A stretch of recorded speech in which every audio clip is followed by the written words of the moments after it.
of the DC chapter. Ndio yule anakuja, tumpagie makofi anapoingia na tafadhali. Thank you, Anna. Azimio. Okay, let's see. DMV mko around. So kwa wageni wetu DMV na maanisha District of Columbia, Maryland, alafu Virginia. DMV inawezekana. Haya basi tumkaribishe baba kwa shangwe na vigelegele. Kwa vigelegele baba. And then I have another question. Ladies, you all in the house? Ladies, you all in the house? Wape vigelegele ya Martha Karua.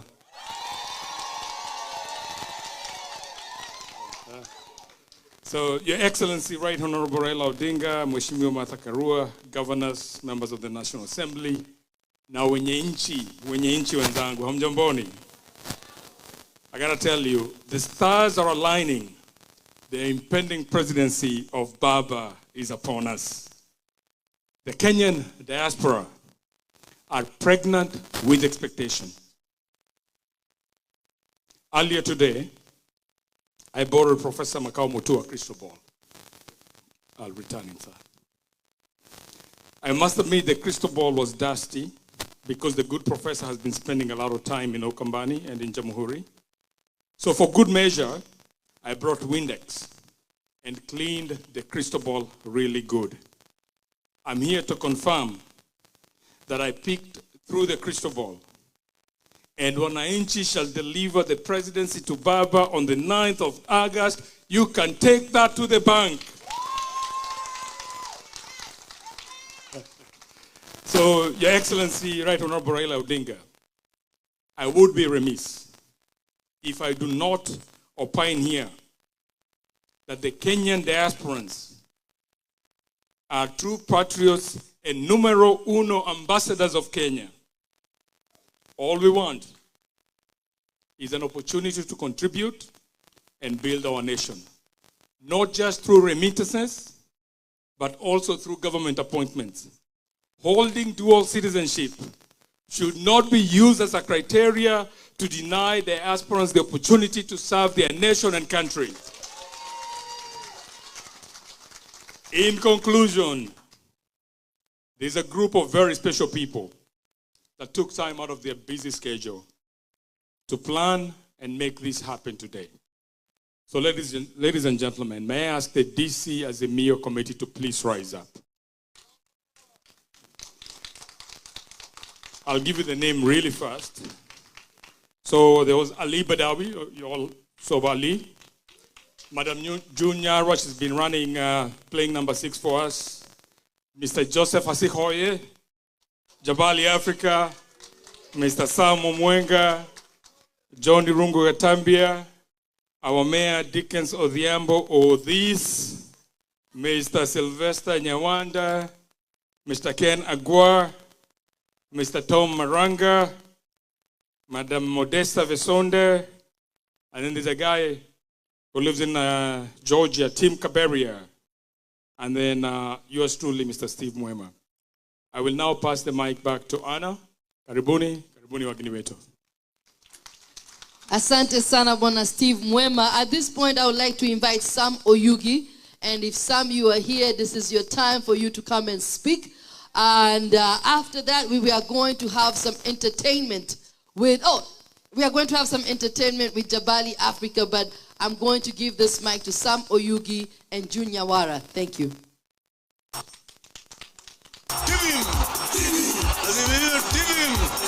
Azimio Ria, Azimio Tierra,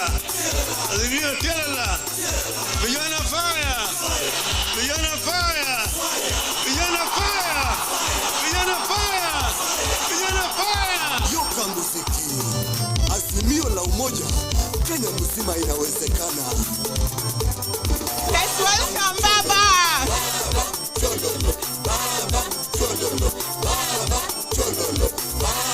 You can stand up if you want to welcome Baba. Utu, undugu, usawa, umoja, uzalishaji. Inawezekana. Raila tibi, Raila tibi, Agwambo tibi, Dinga tibi, Nulo tialala, Wangni Raila makre, Wangni Raila makre, Wangni Raila makre, Wangni Raila makre. Thank you. Okay, so real quick before I go through my speech, I'm going to go through really brief about the program for today. Our program got stuck in the printer, so so we're going to have a few speakers from New York, New Jersey, representing Delaware and Massachusetts and Connecticut, including Colorado. And then we're going to jump real quick to the diaspora statement. And after that, we're going to have a women's role in the struggle by Ms. Anna Karaoke, and a performance by Jabali, and also a poem by Ms. Anna Mwalago. And then we're going to jump into Baba's speakers, Q&A, and then vote of thanks. So please join us in this effort to escort Baba and his delegation all the way to the finish line, and we're so grateful that you're here with us today. I'm going to read so I can keep my pointers. Good afternoon, His Excellency, Honourable Mr. Raila Odinga, and the Kenya delegation, including our distinguished guests. Karibuni, and welcome to the U.S. Your Excellency, on behalf of the diasporians, we salute you for your hardship that you've endured through this journey, and we are here today to support you during your presidential campaign, all the way to the finish line, and during your presidency, by God's grace and divine intervention.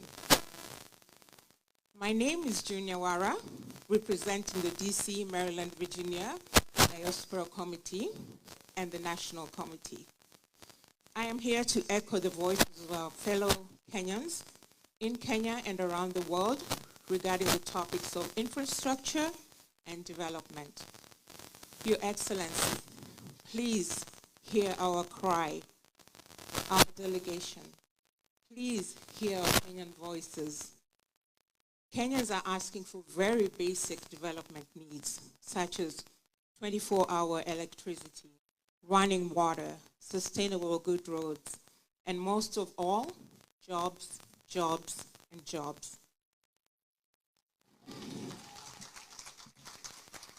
Let's empower and enable our Kenyans with jobs so they can be financially independent. This will help reduce crime and corruption. And also, diasporans are also want to return home. But Kenya has nothing to offer, and this is why we're here, living as vagabond immigrants. We don't want to be a statistic of poverty in Kenya due to unemployment. Home is home. Look at an example of our former president, Obama, who returned home to his roots. One leg is here, the other leg is back in Kenya, because we have ties and our birthrights, ancestral mother home, which has been stripped from so many of us here in this hall today.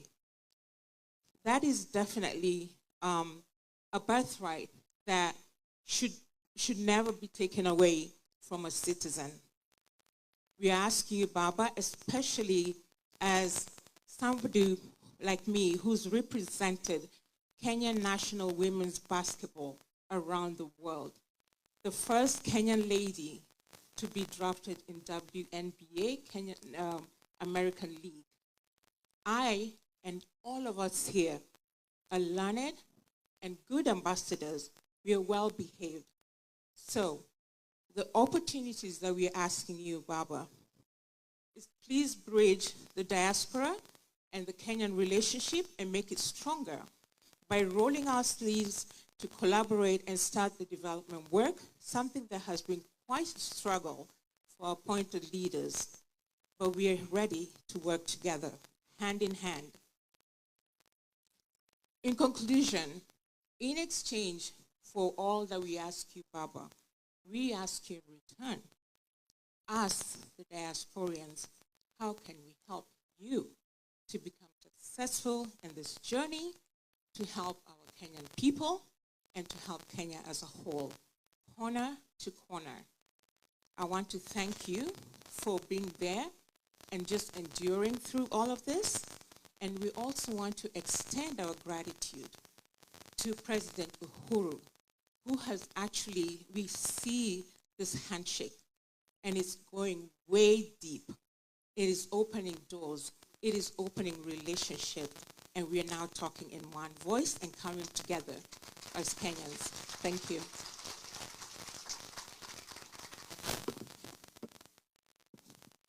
Thank you, my dear. Thank you so much, Miss June Nyawara. Makofi tafadhali, because she has spoke highly about us, the diasporans. And I would like for this time to invite, wacha kwanza, Azimio. I need energy. Azimio. Sasa, I want to invite Miss Nancy Fambi and Mr. Sam Oyugi. They are the New Jersey, New York, Connecticut, Delaware, Massachusetts, and Pennsylvania representatives of Azimio.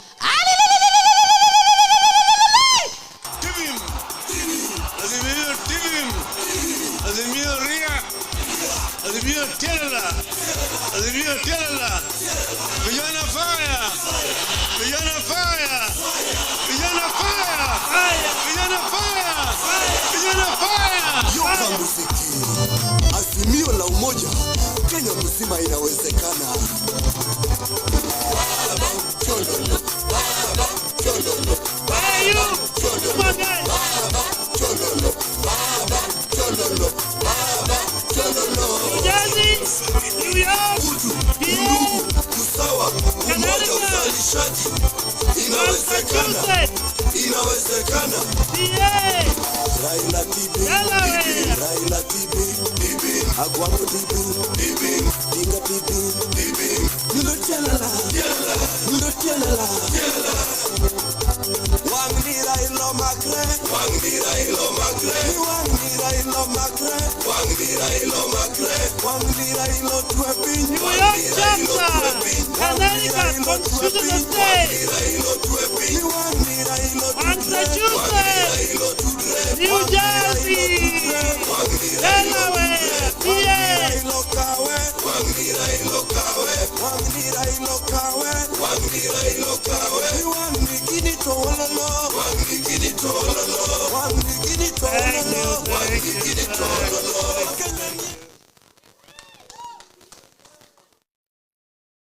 Now you see the unity.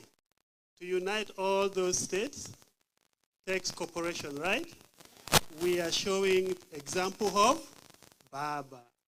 He's uniting Kenya. We are uniting Northeastern for him. Thank you. Hello again. I'm Nancy Fembi, and this is Dr. Sam Oyugi. We're from New York. We represent New York, New Jersey again, all the states in the Northeastern. So Delaware, every state. So if you don't have a chapter in your states, please reach out to us. It's inclusion, and we include everybody around the United States. So please don't feel embarrassed that, or you don't belong anywhere. You belong with us.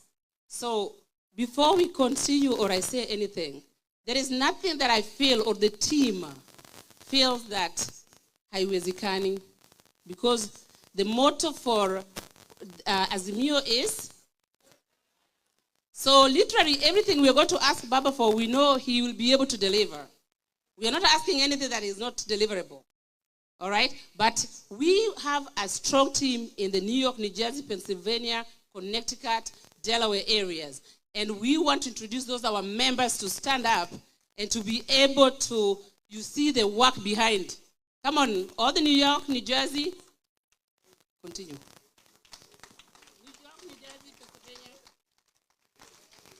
New York, New Jersey team. They're all the way down, up to here. Thank you very much. This is the team that came together with the DC team to put together this gathering, and we thank you very much. including the three conveners. Thank you very much. Our team here do not have much to say. We have been with Baba for a long time. There is nothing that we are going to say that we haven't told him before. So instead of going through speeches, we're just going to wish him well. But I have something very small to say. I've lived long enough to see a few miracles, and I'm just going to share with you those miracles. Long time ago, we saw multi-party state happen in Kenya. We thought it was a big miracle. Who brought it together? Baba. Then I moved to United States, and then little did I know there was another miracle I did not expect coming. I saw the first black president of America. And I thought I was lucky, and I thought that was the end of it.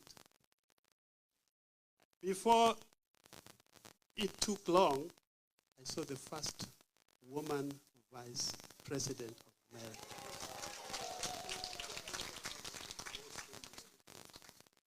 You count me lucky, right? So what next?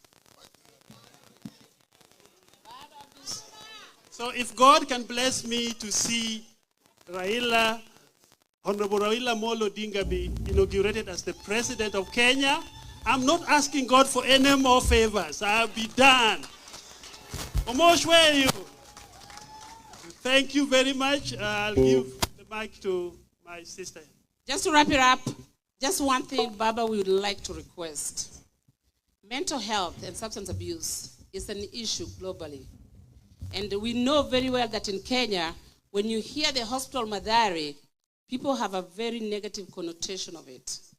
So as somebody who is very passionate about mental health and substance abuse, we are requesting, and we know you will deliver, if we can have more psychiatric hospitals in Kenya, more rehabilitation centers in Kenya, because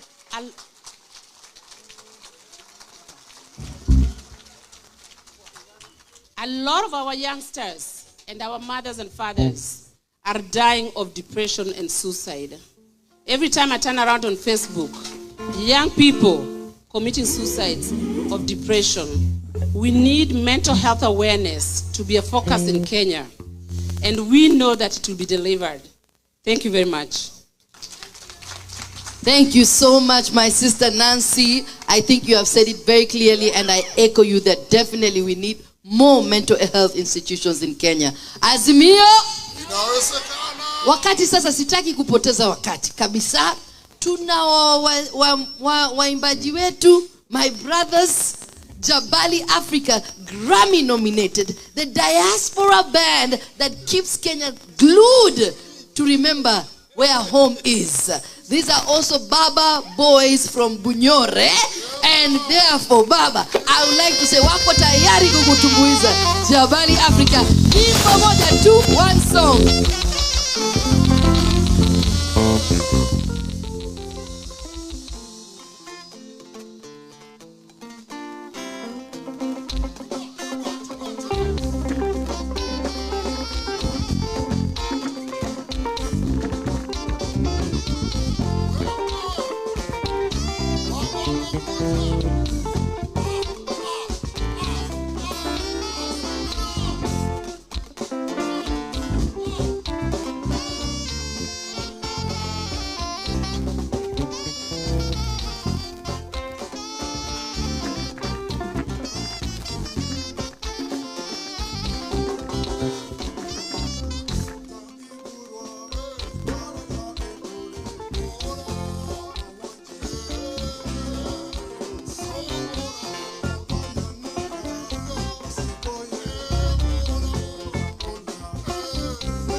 Asante sana jamani Afrika.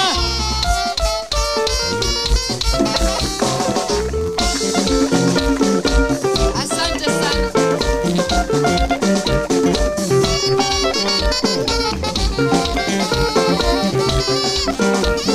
Asante sana jamani Afrika. Asante sana. Wananchi tafadhali tukae chini.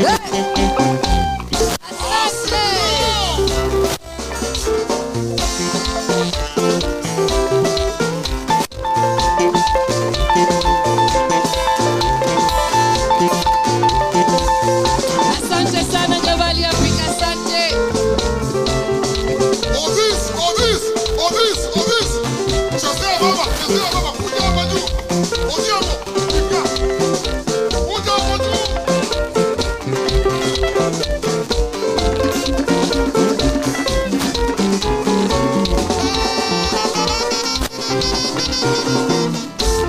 Asante sana jamani Afrika. Asante sana. Tukae chini tafadhali. Makofi kwa jamani Afrika. Hey! Unajua siku moja nilivyokuwa kama youth hivi, niseme kwa Kiswahili ama kwa Kiingereza, and I remember baba said hatutaki hadithi za Abunwasi tena, na nakumbuka kabisa hata nikaandika shairi, na kweli najua kwamba Azimio imesema hakuna hadithi za nani, za Abunwasi, ni kufanya na kutenda. So ningependa sasa nimuite dadangu for our perspective of health expert, Miss Modesta Vesonda, to speak for a few minutes. We are only going to speak for at least 4 minutes. And then we have to move the program fast because there are so many people who want to speak. Modesta.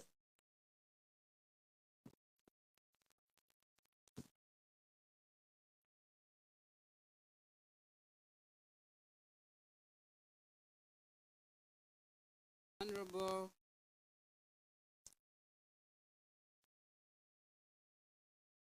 Right Honourable Raila Odinga,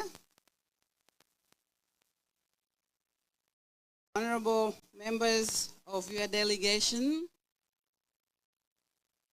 other invited guests, ladies and gentlemen, good afternoon. Good afternoon. We are honored to have our guests here. And I want to say that Baba akiwa kwa nyumba, tuko sawa kabisa.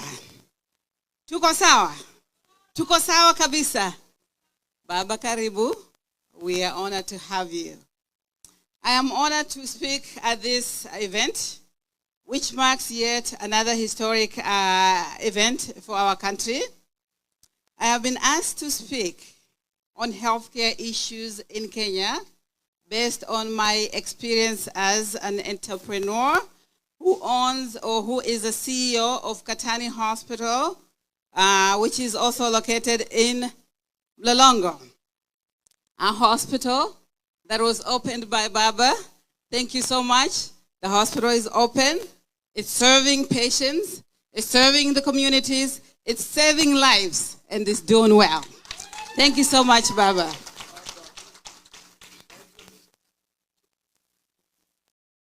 I do know that providing health care for all Kenyans is at the core of your vision, Baba, for the country. In the limited time that I have, I will highlight a few issues, 3 issues, that I believe I have experienced myself, that I believe are very important for healthcare in Kenya. One of the issues that I know is that we need affordable healthcare. Healthcare is expensive in Kenya. Most of the people in Kenya, 46% of the Kenyans live in poverty. They are not able to afford healthcare. When a patient goes to the hospital, I myself have witnessed this. A patient is supposed to pay perhaps 200,000 or 300,000 shillings up front before they're taken care of. If a patient falls sick at night, where will they get 200 or 300 shillings to pay for health care or to pay for care before they're admitted?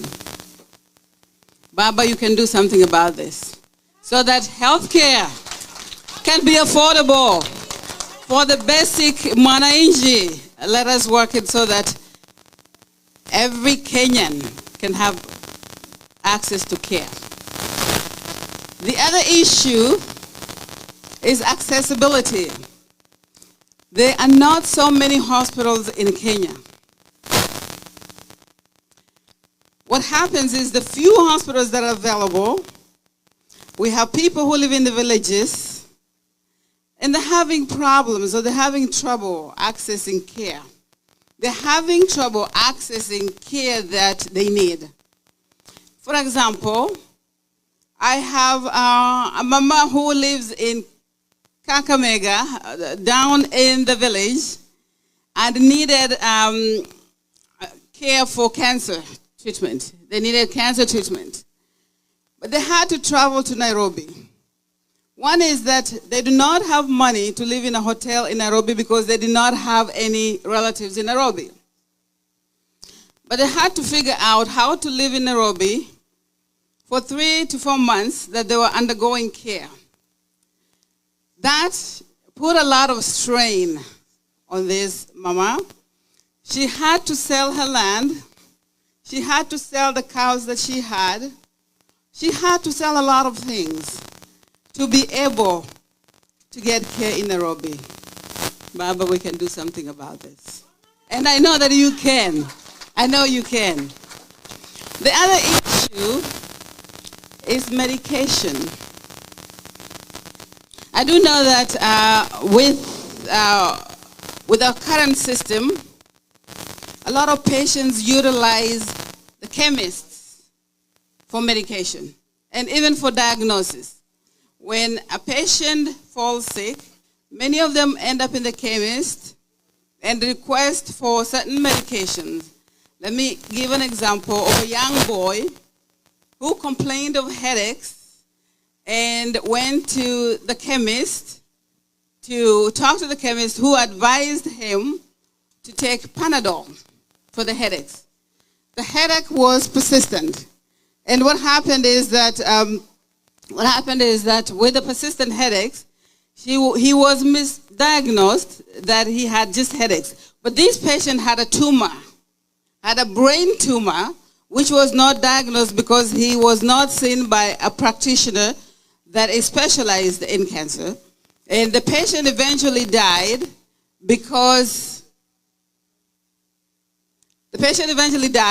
simply because they were not given proper treatment. I do know that, Baba, you're capable.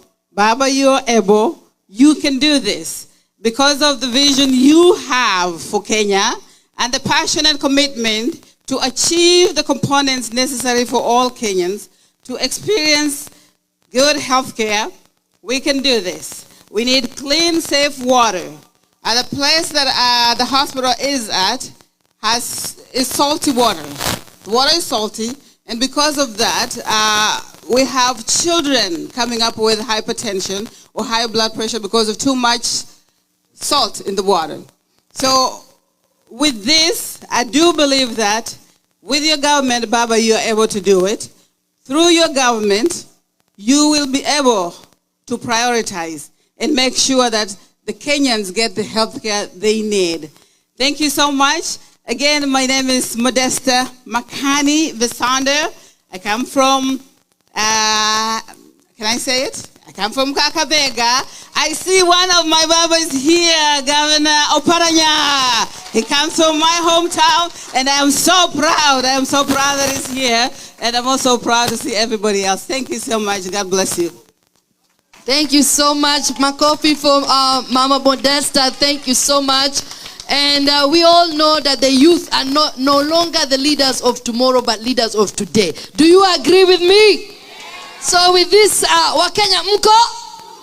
Ai, Wakenya mko? I would like to invite John Irungu, representing the youth, to come and speak for at least 4 minutes. Keep it short, Bwana John Irungu.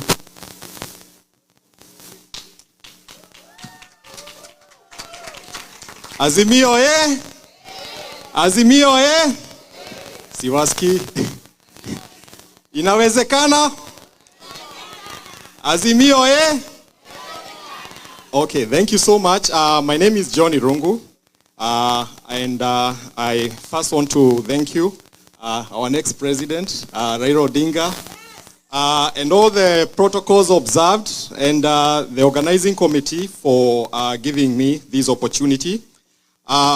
Mine is brief, and what I want to say, the youth issue is one of the top dialogues in Kenya at the moment. And if there is anyone who has done much for the youth, the political representation that we have in our local assemblies, where young MCAs are able to represent their partners, that constitution was ushered in by our next president, Raila Odinga. The economic dividends and the economic benefits that the youth in Kenya enjoy today, where resources have been devolved to the county governments, that was brought also about by Baba himself. So we are at crossroads as the youth, because we are facing so many challenges at the moment in Kenya. And the youth have been really hit. They've been hit economically.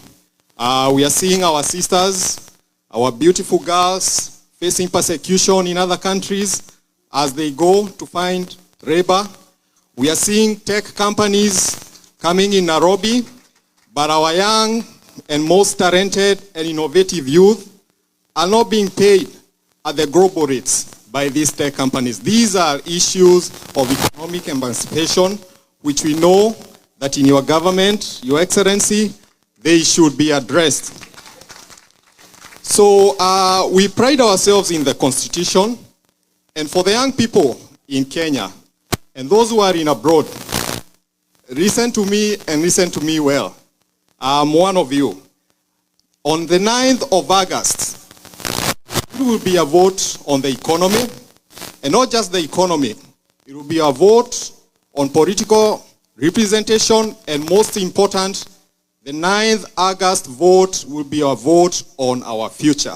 And we are the future.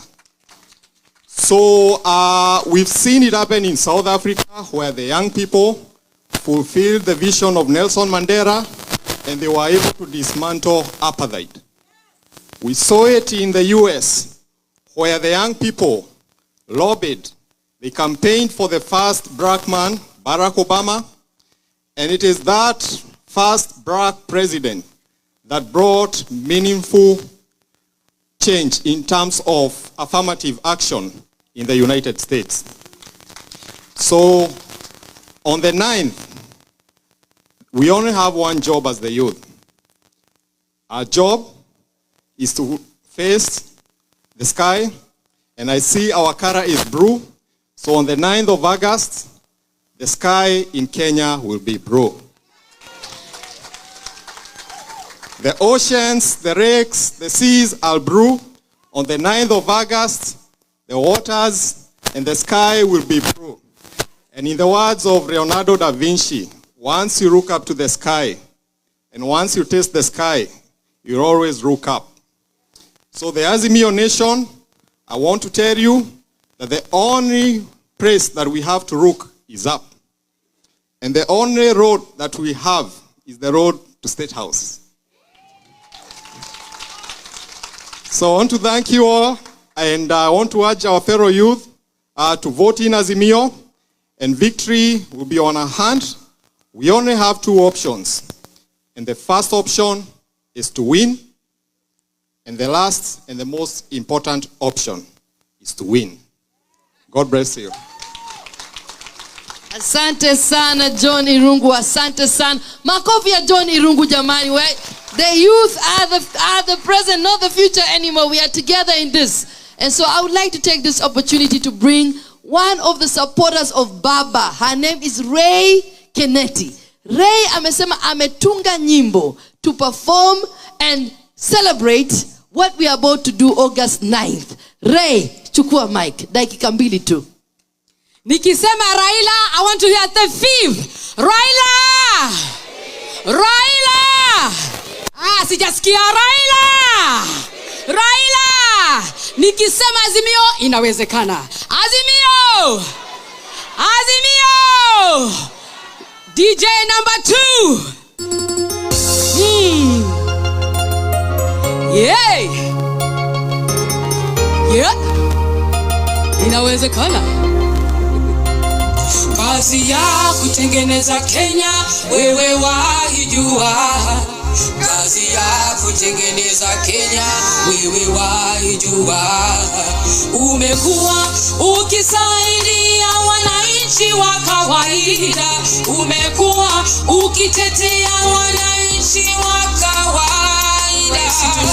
Kiongozi Raila Odinga anayejali wa Kenya wote.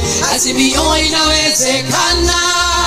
Baba Raila Odinga hadi Ikulu.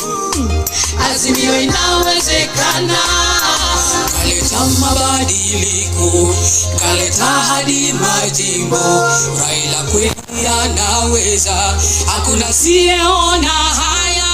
Mwenye macho atazame, aliye na masikio asikie. Kura yako weka kwa Raila, kiongozi mwenye busara.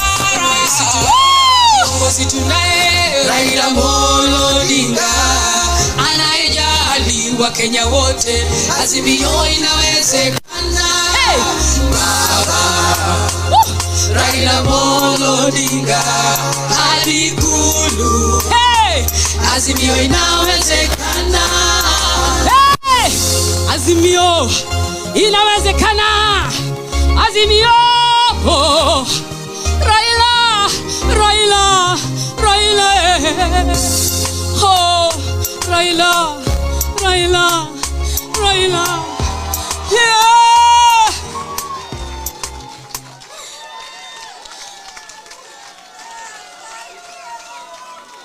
Asante sana, makofi for Ray jamani. Unajua inategemea pale unapotoka, lakini kama mtu amekugusa roho, if your heart is start to do something, you will do something. And therefore I want to thank Ray for saying I will do something, because I am touched by what President Honourable Your Excellency Raila has done for the people. Piga makofi jamani. And before we want to continue with our program, tunasema asante sana kwa Ray, na tunakumuita our next presentation is by the diaspora statement.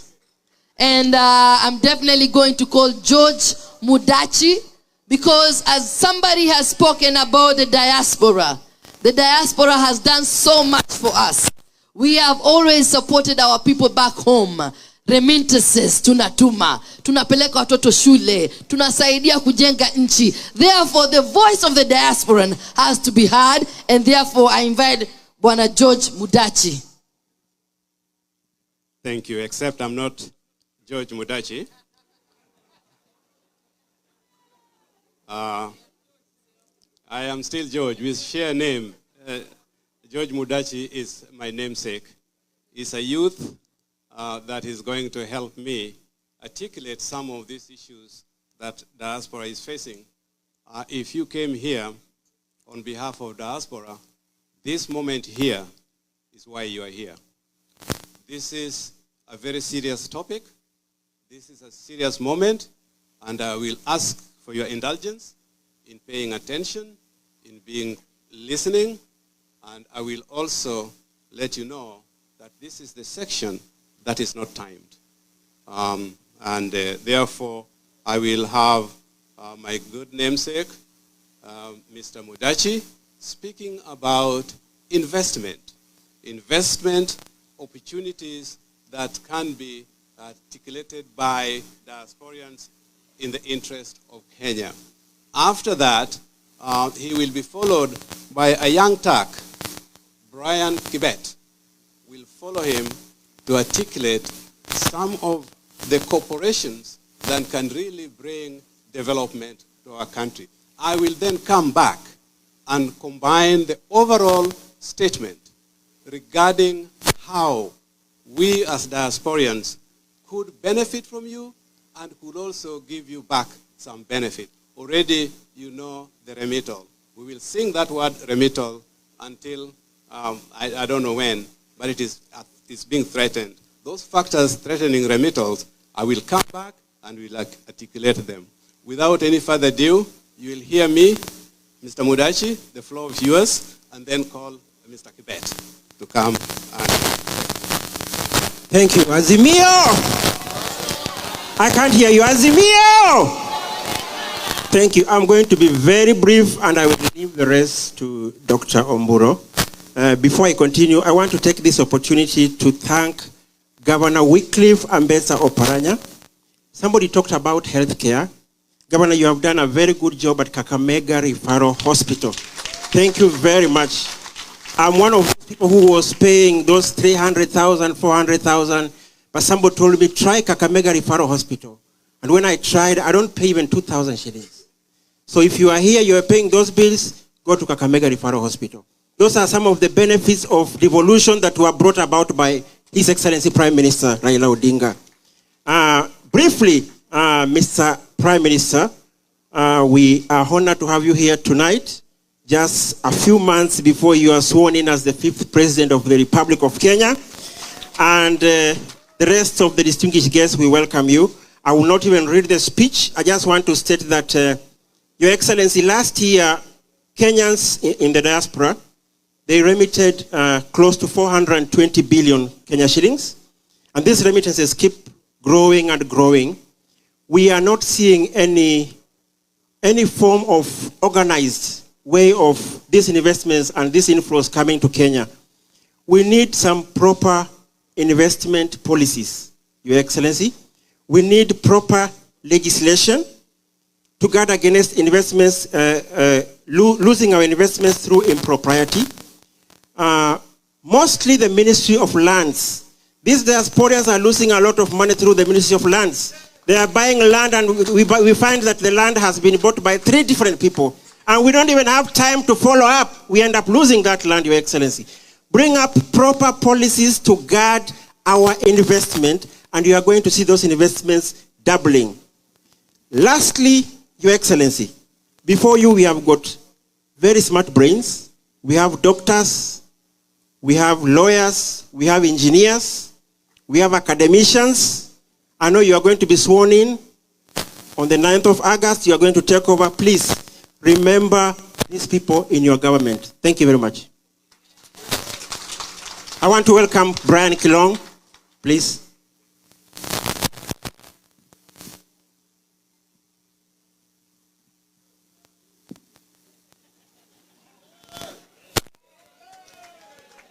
Thank you, George. And thank you, everyone. Honorable Prime Minister, Honorable Martha Karua, governors present, Professor. I'm talented with a voice if I decide to shout, my brother. But for those who can't hear me, let me speak louder. Honorable Prime Minister, Honorable Martha Karua, Dr. Sally Koskei, Governors present, Professor Mtua, distinguished Honorable, the Honorable one, and ladies and gentlemen, good afternoon. This afternoon, I come here honored to speak to the next government about one thing and one thing only. This, Mr. Prime Minister, is a very unique constituency that comes here not to ask for what you can do for them, but what we can do together. And in the words of J.F. Kennedy in 1961, he said, "Ask not what you can do for your country, but what you can do for your country." Ask not what your country can do for you, but what you can do for your country, pardon me. So right here, we are not coming here with a begging bowl. We are coming here with quality that we want to give back to our country. We are here to cooperate, not to beg. I've been asked by the committee to speak about one thing, which is jobs. This is not rocket science. This is not genius stuff. This is basic stuff. Law of supply and demand. We have a country that has a surplus of labor, a surplus of experts in Kenya. We have a country here that has a deficit of labor and experts. It goes without saying that we can supply that labor. Our detractors say that, what about brain drain? I'm saying the fact that we have people with PhDs, people with master's degrees, riding border borders as my number, that is enough brain drain. If we can take those experts and come to this country, there will be a value to their families and a value to the country. Most of the money that we send back home goes to healthcare and basic stuff like food. Where is the gap? How can our money go back to Kenya and help the country? Because I said we do not come here with a begging bowl, we come here with solutions. I have a solution. I propose solution number 1, vote Raila.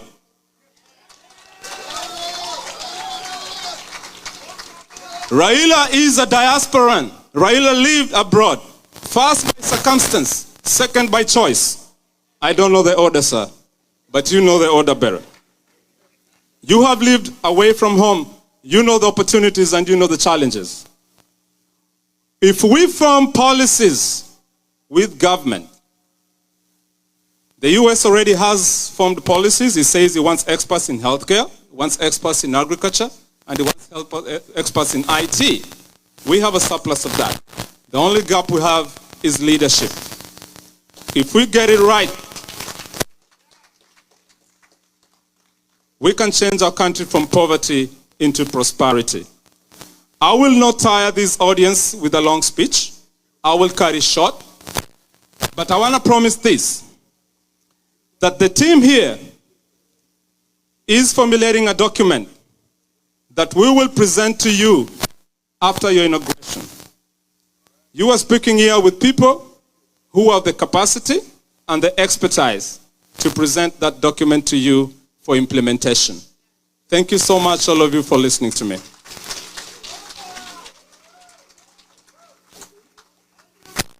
You heard that, did you? Was it clear? Let me summarize.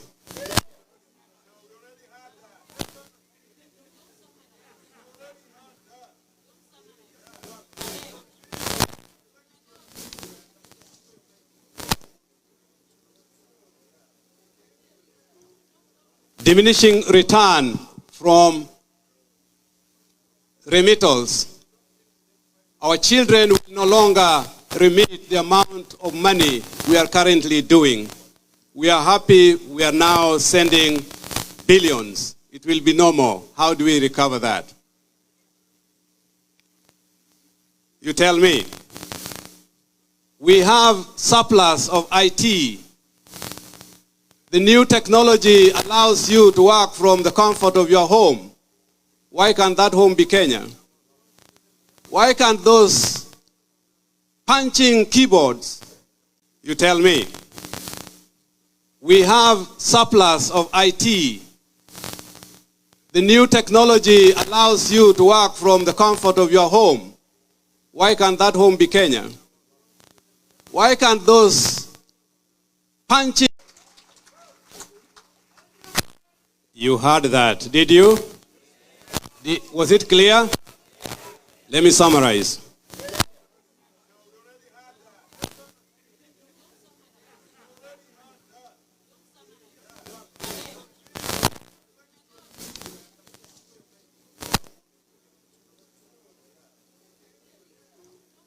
Diminishing return from remittals. Our children will no longer remit the amount of money we are currently doing. We are happy we are now sending billions. It will be no more. How do we recover that? You tell me. We have surplus of IT. The new technology allows you to work from the comfort of your home. Why can't that home be Kenya? Why can't those punching keyboards be our own youth in Kenya? Who can facilitate that? It's the government. Are we together? Now we work with people who go to Caribbean for 3 months and they're working. They are in Caribbean for 3 months and they're working. We want them to be in Kenya for 3 months and they're working. That is a new tourism. Is someone listening here? Professor. I have my professor here too. Where is she? Oh, she's gone. We need to have outward thinking. Thinking out of the box. Immigration is no more. There will be no mass movement coming here to America. You will be asked, what are you going to do in America that you cannot do in your country? Already the UK is exporting people to Rwanda. Did you hear that? So who tells you that more people will be going to the UK? You go to UK, you will end up in Rwanda and maybe take a bus home. Are we together on that? India, this section I said is untimed. We are writing a policy here that will govern our Ministry of Diaspora that will articulate the issues that concerns diaspora. There's a lot of money here that we need to send home. There's a lot of development opportunities here that we need to send home. We need companies to employ our youth in doing programming. India is doing that already. Why can't Kenya do that? Let me ask you, if we articulated the monetary exchange, what we call M-Pesa, really, why can't we do programming and employ our youth and they punch keyboards in Nairobi and instead of wheelbarrows? They will no longer be pushing wheelbarrows. They will be pushing keyboards, working for Mark, working for T-Mobile, working for these phone companies. There was a time when you call for service, the person who says hello is based in India. Why can't that person be based in Nairobi? We can do that. We can do that if we have think tanks. And this is the time when I say, Jacob, the quality of the people that are surrounding you these days are good. They are good thinking. They will help us. And I can tell the audience that two people who have one goal, that is a better Kenya, even though the path they may have been taking was parallel, but eventually in this house, in this time, they are together. What can stop them? What can stop them? They love Kenya as their number one mission. The aspiration of Kenya was their mission. They may have taken different paths how to achieve or how to end there. But now their path has converged into one. We want what? We want development. So I've talked about things that we want to do for our country. Now let us hear things we want our country to do for us. Are we together? Otherwise, I will not hear the last of it. Yes. As diasporians, we are being hostile in Saudi Arabia countries, killing maids that go to work there to seek job. We want policies that protect them, and instead of bringing bodies, they are also doing remittals. We want those bodies to be stopped. We no longer will accommodate bodies being brought back home in body bags, and the government is not doing anything. We have a diasporian friend in the House, in the state, in the White House, in the State House, that will protect anybody working from outside. So our mission right now, as we stand, as we are here, is to expand what it is that we will replace our importance in the diaspora. Otherwise, Jacob, I wish you well.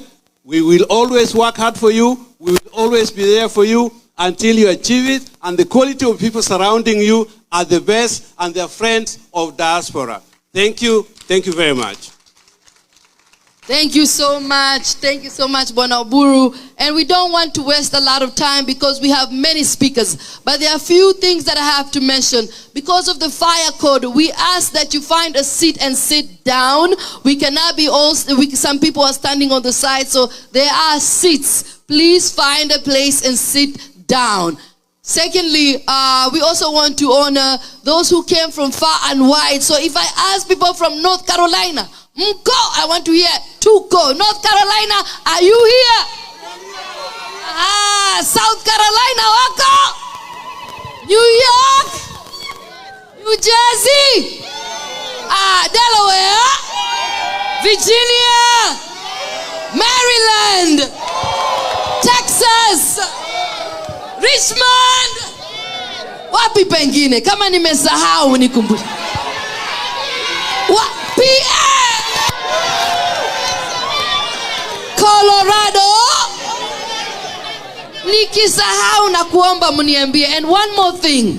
I know so many of you have questions that you want to ask. There will be two people who are going to walk around with baskets. Please put your question in the basket, and then at the time we have a Q&A, somebody will definitely represent you and read the question. We cannot bring the questions to the podium. We cannot take them to our honorable guest, but I kindly ask that you write your questions down and somebody will come around and get them. So this time I would like to invite Miss Ann Kariuki.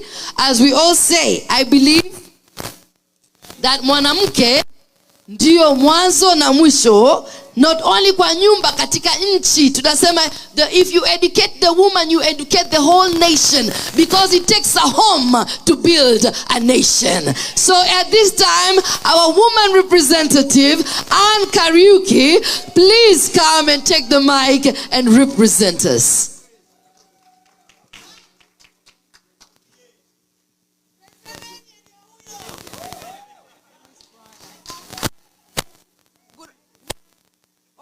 Good afternoon. Can you hear me? Your Excellency, Prime Minister Benbow. What first morning? Okay, thank you. Is it better? Okay, all right. His Excellency, Prime Minister Raila Odinga and his delegation, all protocols observed. We are very happy to have you this Sunday afternoon. We are honored and we are blessed. So why am I here? I'm here to talk about the women in the struggle. We talk about the second liberation, and we talk like that much, like the way people say, oh, he served 10 years of jail, but nobody really knows how was it in jail. So I want to give you snippets of how it was during that time. And I'm talking about the women. The men we know His Excellency, his case is unique. So I will dwell on the women. And I'm glad that Honorable Martha Karua is here, because the examples will touch on her, and she gave me permission to mention your name. Is that so? So I will start from the beginning. There were many women. This was after 1991, when Section 2A was repealed and we got the Multi Party. And people thought that just because the repeal was done, that space was created, democratic space was created. It was not. That is where the change again began. And now we start from the beginning. The first Kamkunji rally, which had over 500,000. We were there. I was there. Honorable Martha Karua was there, and a lady called Beatrice Nduta, an advocate, was there. And I remember that morning, we were with the late Andrew Gumba, who was a mayor, and Steve Mwangi, who also became a mayor, but he also passed away. And we remember we went to Ajip House. That was my first time to meet Mr. Jaramogi Odinga face to face. He was larger than life. So he looked at us.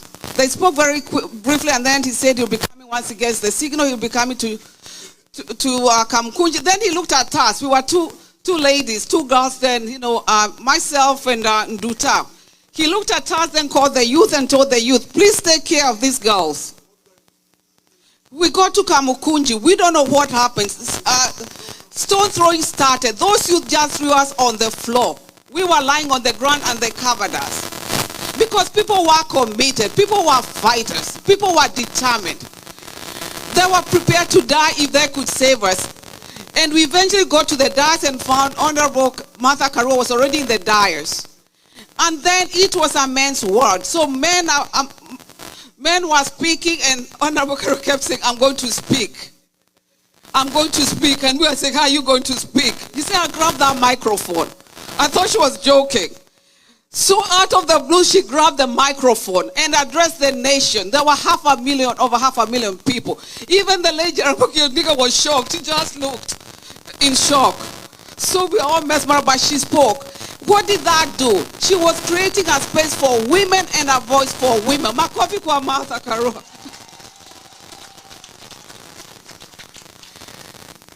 And to show that it was a man's work, she could not stand on the 4 tickets, so she had to stand on a DP ticket. And this story is not about Martha's life. It's about women in the struggle. There were many. There were ordinary mothers, the mothers who camped at Uhuru Park because their sons were serving jail terms on Flinsby ground. There was Wangari Maathai. There was Wamboyo Otieno.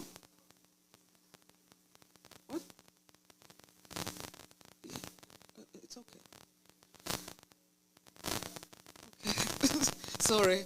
So then Martha invites her for a workshop in her Gichugu constituency as a member of parliament. I remember we found the place closed and the GSU set on us. We were beaten. Baba can testify he was looking for us in the morning to find out our health. Then we had the mothers who camped. I remember going to Honourable Karua's office, and she told me women had been beaten the ones at the park, and we went to hospital to see them. There was one boy Otieno who came in heavily bandaged. So what I'm trying to say, there were women in the struggle.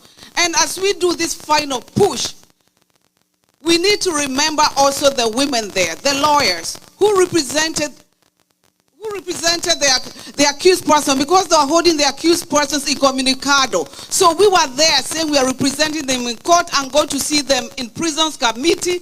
They did not know they had been represented and they were being set free on bail. So I want to acknowledge those women who are there, and I know even Baba knows them firsthand because he was also there. So thank you so much, the women of Kenya who are in the struggle. And before I end, since this is Baba's day, it's not my day, I want everybody, look at your neighbor. Who's your neighbor? Tell your neighbor, okay, repeat after me. Maybe it's class time. Say after me, neighbor. We owe His Excellency Raila Odinga a debt of gratitude for his sacrifices.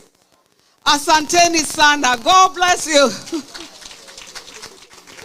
Thank you, Mama Ann Kariuki. That was special. Yes, we owe a debt of gratitude. Asante sana. Before we bring our delegation from Kenya to speak, I also want to say, watu wa Massachusetts, Boston, mko? Mko?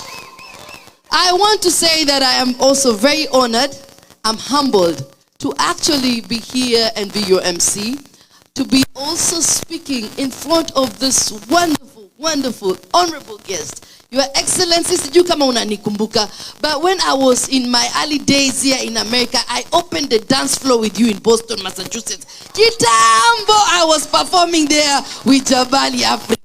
And I have also known my dear friend Alfred Mutua. He is my good friend. Nilimtumia email kitambo nikamwambia nisaidie bwana. Hii mambo ya makaratasi inanishinda.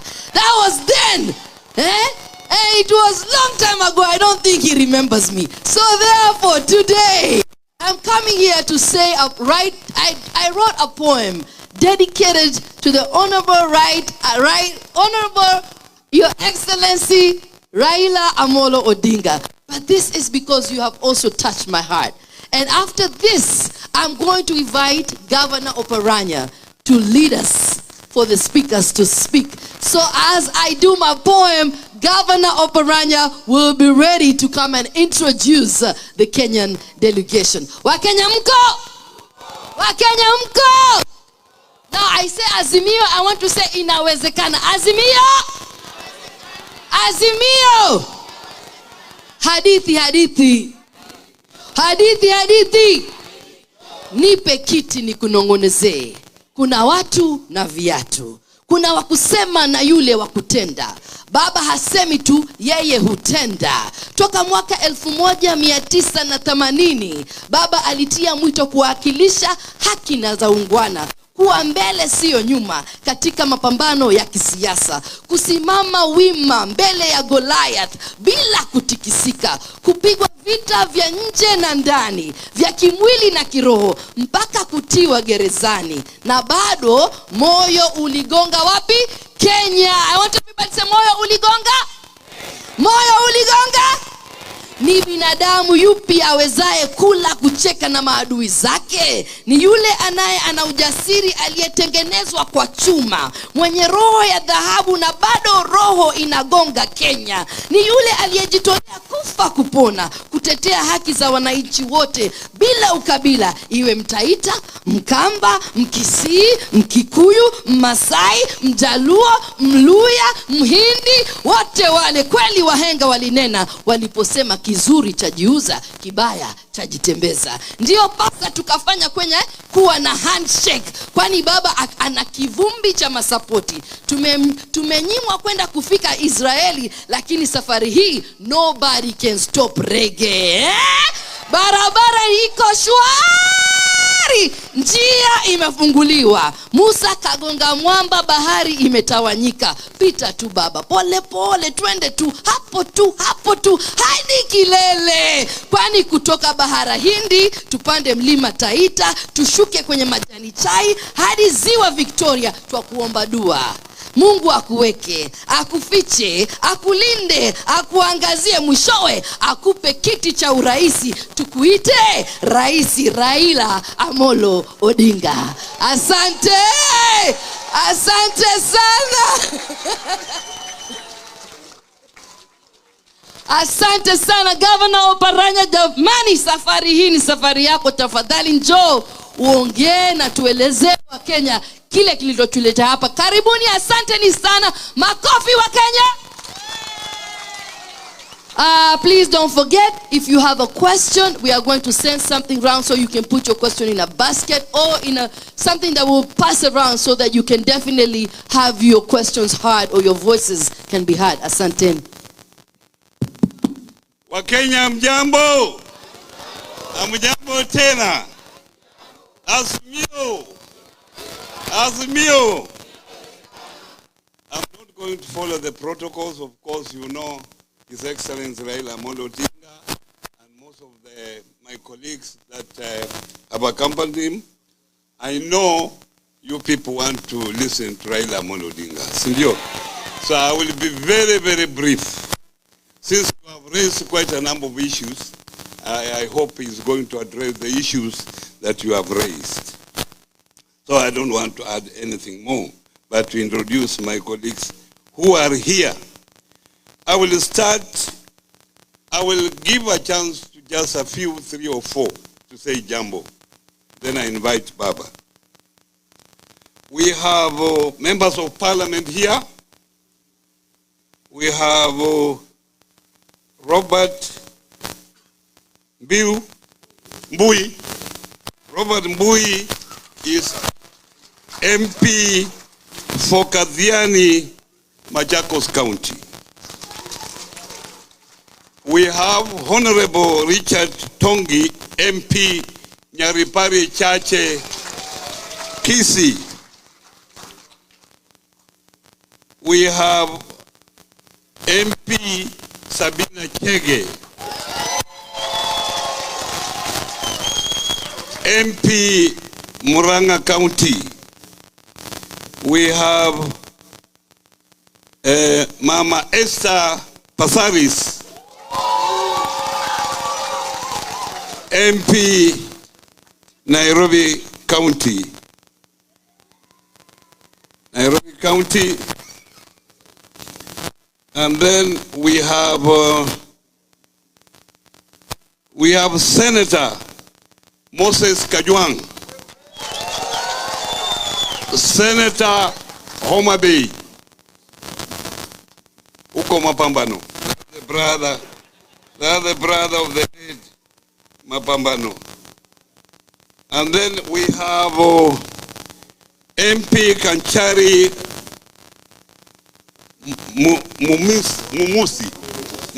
Memusi, my friend. MP Kajiado Central, Kajiado County. I think I'm over with the MPs. So I will call upon 2 MPs just to say jambo on behalf of the rest. Honourable Tonki is also the chair of the Security and Foreign Affairs Committee, the National Assembly. 1 minute, please. Azimio, Your Excellency Opishoti in protocol. My name is Richard Nyagaka Tongi. Because of time, I don't want to say more than it is necessary. It's not my day, it's Papa's day. But I want to mention, Your Excellency, that the issues the people in the diaspora have concerning migration and passport issues, we are addressing it as a community of parliament, members of parliament in my committee, we are addressing it. And yesterday, Your Excellency, I mentioned to you that I'm going to church, and while I was in church, They gave me a Bible which I am meant to deliver to you, but I think because of time I will not give it. Now I will bring it to your room. These people are praying for you. If you are not going to vote for Papa, you can call home and inform people that we have decided as a country, as the world, that Papa will be the president of Kenya in the month of August. Asanteni sana. Next is Mheshimiwa. Thank you very much, Mheshimiwa Robert Mbui.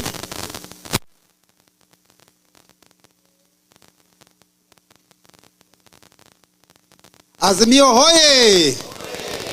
Yeah, I also wanted to mention that I'm the deputy leader of the minority in the Kenya National Assembly, courtesy of the Right Honourable Baba.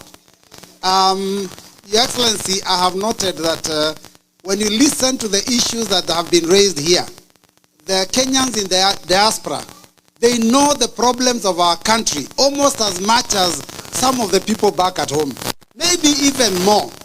That tells me that east or west, home is.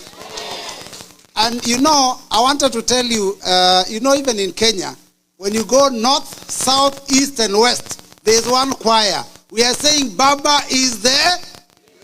Baba is there. And Oparanya, please allow me to just mention that when I came here, I didn't know what to expect. But when the prayers were said, and someone prayed against tribalism, against corruption, against theft, I knew that the next president is definitely going to be the Right Honourable Raila Odinga. Thank you very much. Thank you very much, Mheshimiwa. Next, last, to close that chapter is Mheshimiwa Sabina Cheke.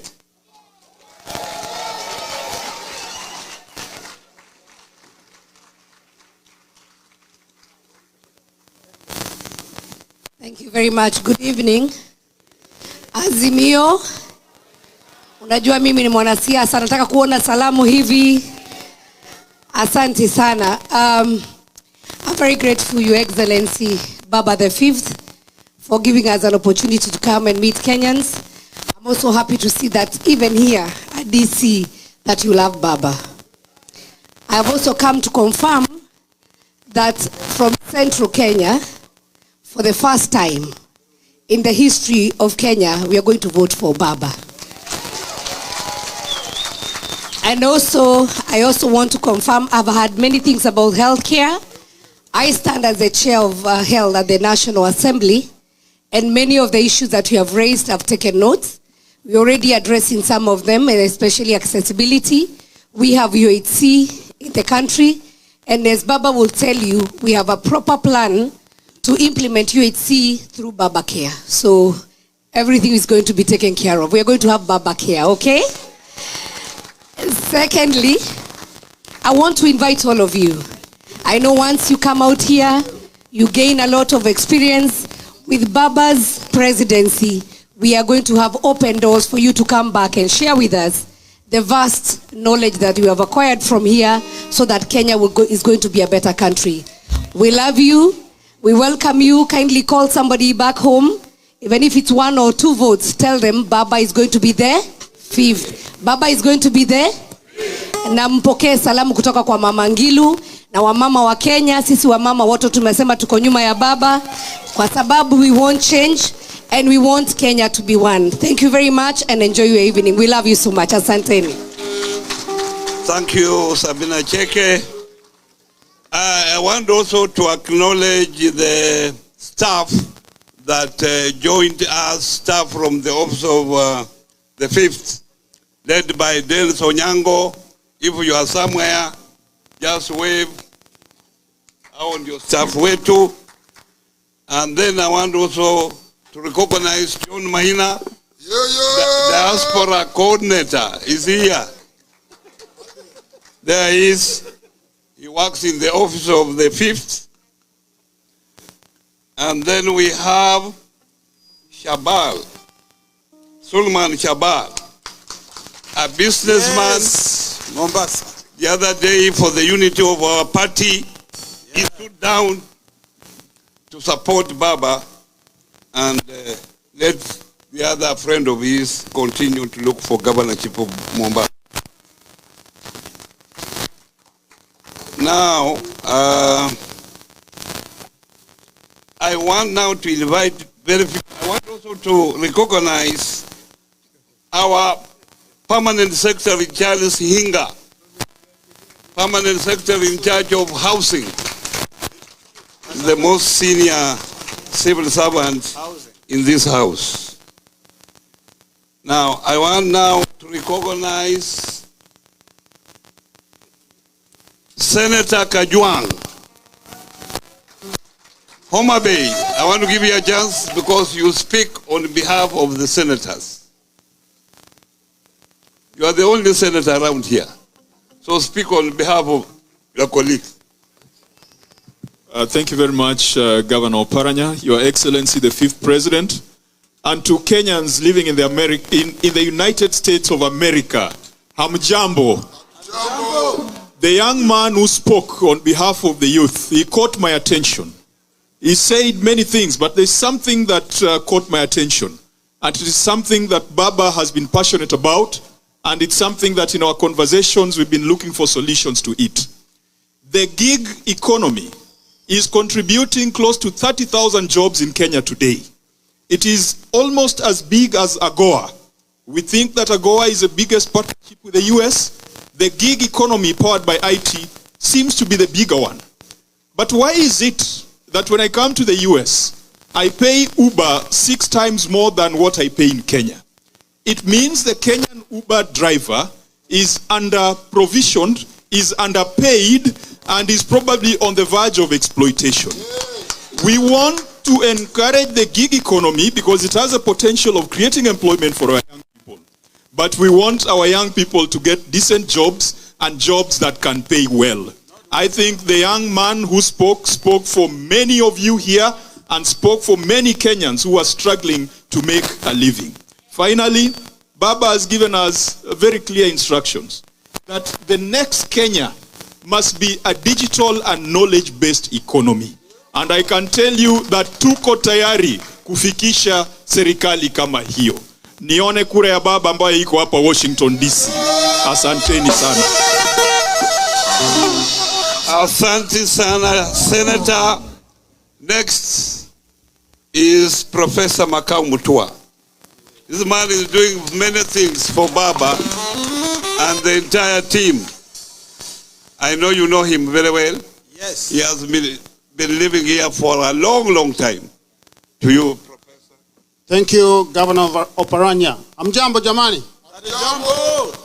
When I was coming in here today and I saw all of you, I knew that I was home.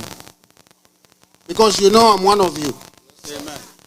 And I'm one of you in the campaign for Baba the Fifth. Okay, so you know that when we capture state power on August the 9th this year, you will be represented in that government. You know that. And you've seen John Minor here. But let me just say one or two things. First thing I want to say is that they say that the darkest hour is always before dawn. Today, Kenya is at an inflection point.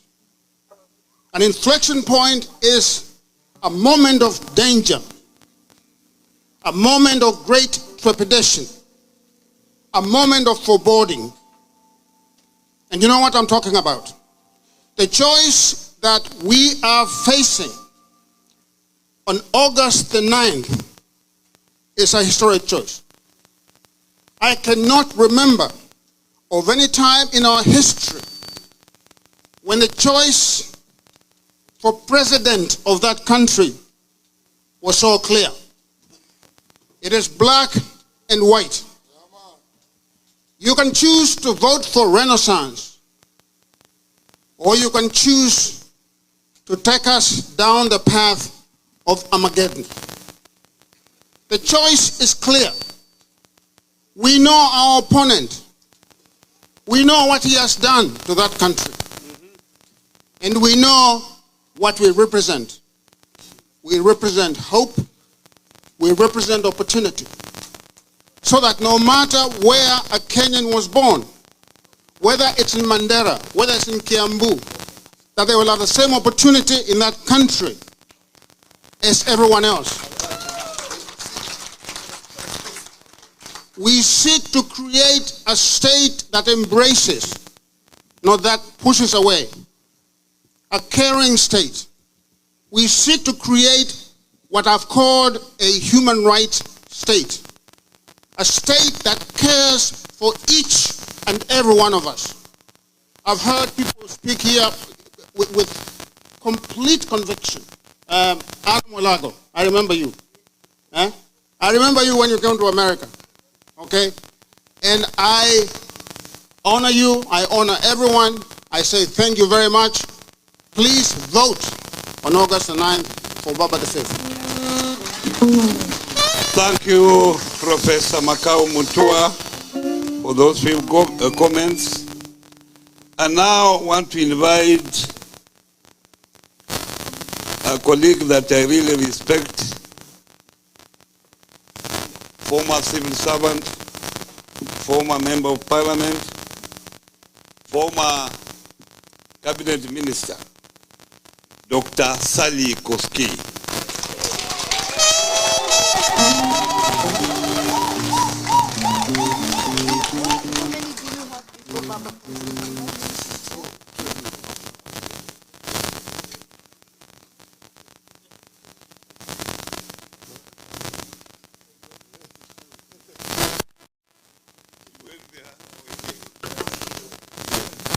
Hamjambo. Hamjambo tena. Azimio. Azimio. Kweli eh? Sawa, hata sisi tuko. I'm very pleased to be, thank you by the way for your flattering introduction. Thank you. I will not let it go into my head, but I'll keep it in my heart. Thank you. We have listened to you. I certainly have taken a lot from you and wished that long time ago, when I was a student here, there was such an organization to lead us and to at least inform us of what was going on at home. You are so many miles ahead of what we had in those days. So ahead that you know already that we are going to have a president on the 9th of August who is sitting here with us. And I'm pleased to tell you, as my colleague said here, we have come a long way. I just remember the other day when you formed ODM, I was member number 7.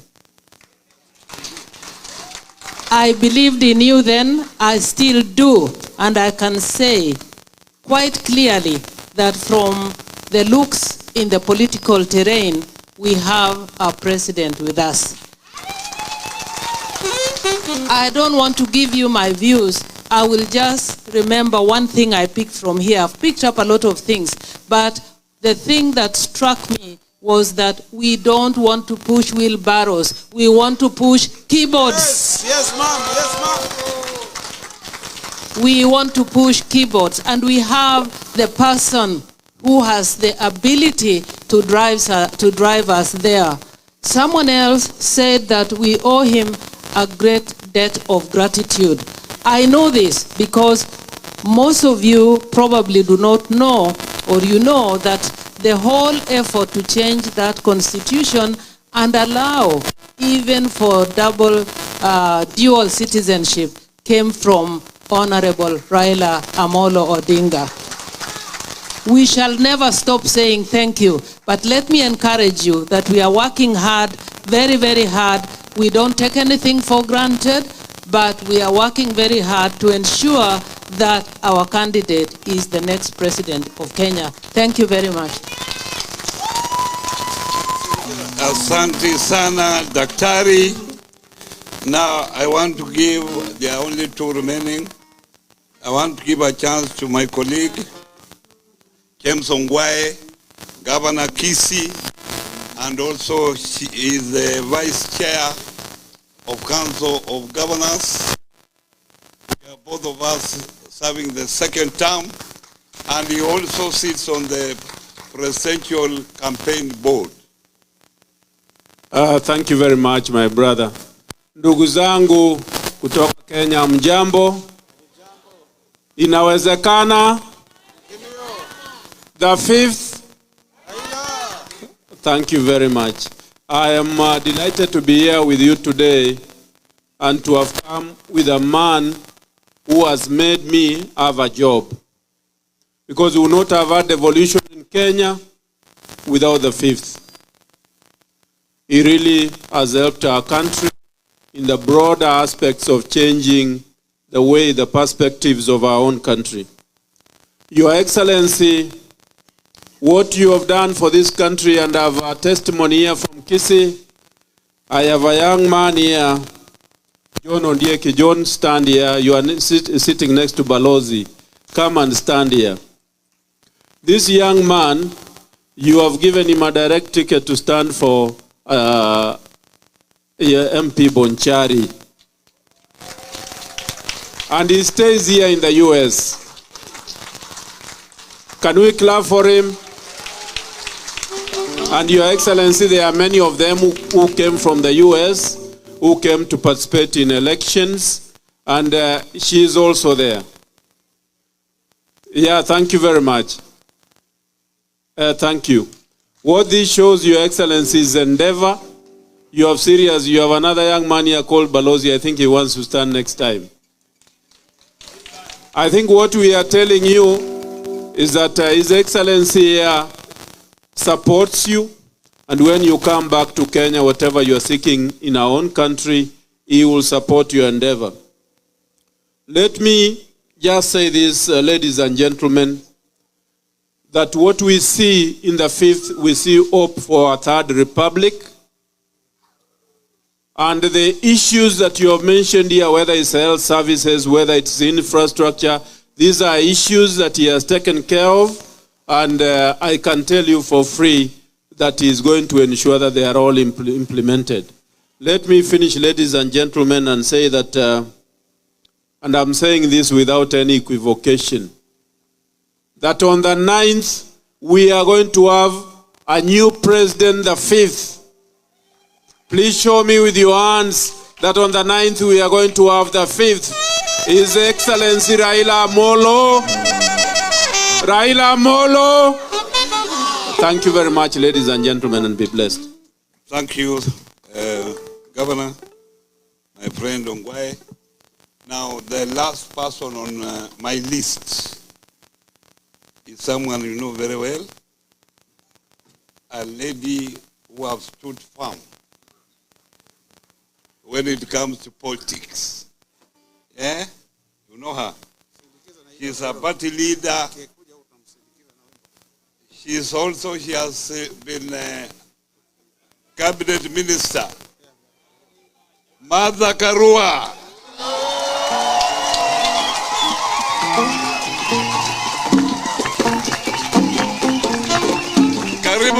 Karibu. Thank you. Azimio. Hamjamboni lakini. Wakenya wapendwa and Baba the Fifth. It is my pleasure to be here this evening, and I've got a very brief message. It is not in doubt that Baba will be the fifth. But there is something you and me must do. We must make it an overwhelming win. It doesn't matter whether you are registered to vote in Kenya or not. You make calls to your loved ones every day. You've got more votes than the vote in your pocket. Reach out for those votes. Convince Kenyans that indeed there is no other choice but Baba the Fifth. The difference between us as Mio and the competition is like night and day. And in Kenya today, what we have is a deficit of good leadership. Uongozi bora. And that is what we are looking for. We are looking for a team leader who can be trusted, a person who has been tried and tested. a person who has been consistent and passionate in fighting for the rights of Kenyans. There is no other person in the race except Baba the Fifth. So we need to get out there with conviction, fetch all the votes in the next 90 days, because we have exactly 90 days, May, June, and July. We've got to make it a landslide. We will have done two things. We will have set the stage to complete the uncompleted business of reform, and we will also have laid down the ghost of disputed elections by having an overwhelming win. Over to you, dear compatriots. Let's do this together. Asanteni.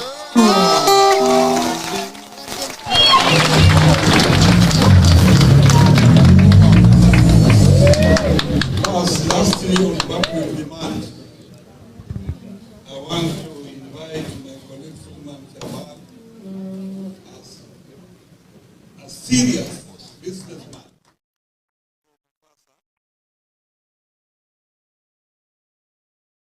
Who is part of the presidential campaign team.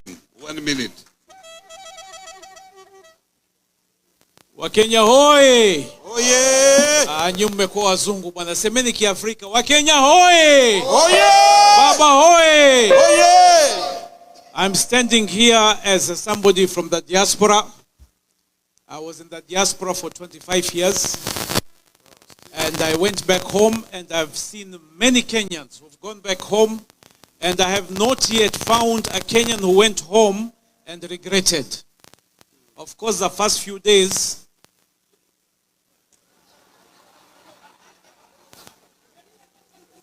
lakini we live in very interesting times. We live in very, very interesting times. Professor today said that we live at an inflection point, a time of great risk, but it's also a time of great opportunity if we elect the right leaders. I like to hang around Professor. It makes me look automatically more intelligent. Now, there are some very interesting statistics that I just wanted to point out. Because like I said, you know, I'm from the diaspora and I'm also mtu alorudi nyumbani. And what we can say, and what the statistics are saying, 89% of the diaspora are below 55 years. 89%. 57% are married, and 31% are single. So those of you who are single, marry a Kenyan. Okay. Now the opportunity that we have is that the diaspora today remits back $3 billion a year to Kenya. $3 billion, and that contributes to 3% of Kenya's GDP. Okay, now the question is, World Bank statistics are saying that is only 5% of the disposable income of Kenyans abroad. So where's the other 95% going? It's being deposited here in American banks, earning you 0.5%. Meanwhile, Kenya is borrowing at 6.85%. So obviously it makes sense for that money to go back home. So today I was talking to Baba and I was telling him that what is important for us is, number one, we have to set up a diaspora bank. Yes, Leo. And we were waiting until after elections, but then I've decided we're going to do it before elections. And the reason for that is that Kenyans abroad need proper investment opportunities that are properly structured, that are safe, that give good returns. And right now, we're not getting it. That's why we need to do that. We need to amend the Kenyan tax laws to make it easier for Kenyans to invest back home without double taxation. We need to set up a diaspora insurance scheme, because too many times Kenyans are dying and we have to do harambes to send them back home. Correct? There are 4 million passports out there today. Now, if each passport holder paid only $10 more, it would set up a fund of $40 million that will serve Kenyans abroad. Sinawezekana. We need to provide legal support for Kenyans abroad. Some of them get into problems. Some of them are fired and they leave their benefits behind and they cannot get them. It can be done. Inawezekana. Yeah. We want to set up a marketing company that will market Kenyans with skills that are marketable abroad. The Filipinos are doing it. Why can't we do it? And finally, we want to see how we can help more Kenyans come out here. Na sisi tunajua kwa nyinyi mnaishi huku nje nyumbani wanafikiria ujamaa anaishi Ulaya, he's got a lot of money. Si ni kweli? But we're struggling day to day. But we're making a huge contribution to our country, and our country thanks you. And I'm standing here today committed to working with Baba to make sure he gets elected. Because this is a man with ideas. This is a man with the drive to make it happen. This is a man who can change our country. So I want to echo again Martha Karua's words. You may not be able to vote, but you have thousands and thousands of votes behind you. So all these ideas that we're talking about, as Nkrumah once said, seek ye first the political kingdom and all else shall follow. Correct? So tupeleke Baba State House tumalize maneno. Na kumalizia hapa, Pastor Sheila alisimama hapa kaomba uzuri sana. Noraya Lagat. And he has to join us on the campaign trail. But then I saw, lakini sasa huyu mama anaomba kwa kizungu. Huko nyumbani kweli itafaa hiyo? Is it has gone international. So on that happy note, hebu nione mkono wa baba hapa, mkono wa baba. Asanteni sana, mbarikiwe nyote. Thank you. Ladies and gentlemen, you can see that's a serious businessman. Yes. And it was important that I give him a chance to speak. Since nobody is going to introduce me, but he's unemployed, that's what he says. Since nobody is going to introduce me, I want to introduce myself last. My name is Wycliffe Ambesa Oparanya. Unajua hiyo? Wycliffe Ambesa Oparanya is the governor, first governor of Kakamega County.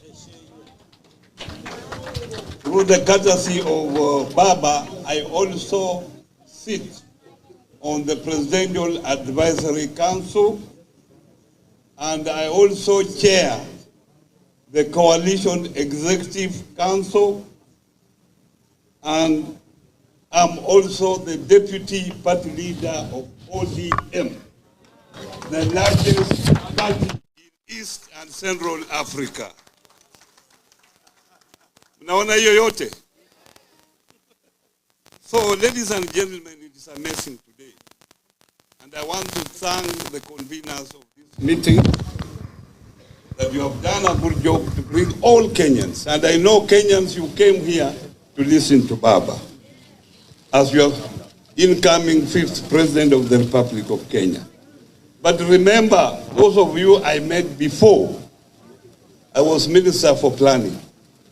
And wherever I used to come here, 10 years ago, there were all lamentations about all citizenship, what we are not doing as a government, and sometimes I could even avoid some of you.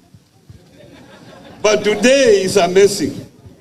It's amazing in that you have talked what you can do for Kenyans. You need proper investment policies.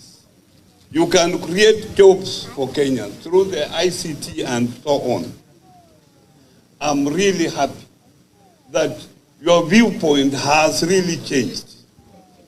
And that's the way to go if we have to help Raila Odinga to be the 5th President of the Republic of Kenya. And I'm very certain that this is a man that I've worked together since 2002 when I became member of parliament for the last 20 years.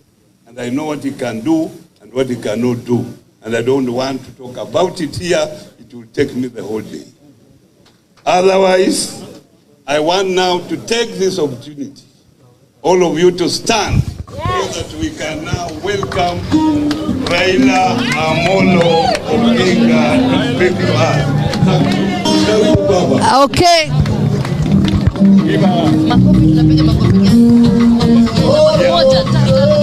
Haya, before Baba speaks, na watoto wawili, two little girls want to offer flowers to Baba. Baba will speak from the podium, he will not come down. So the flowers can be given out the podium with Noraya and Joy. Now that's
Thank you very much.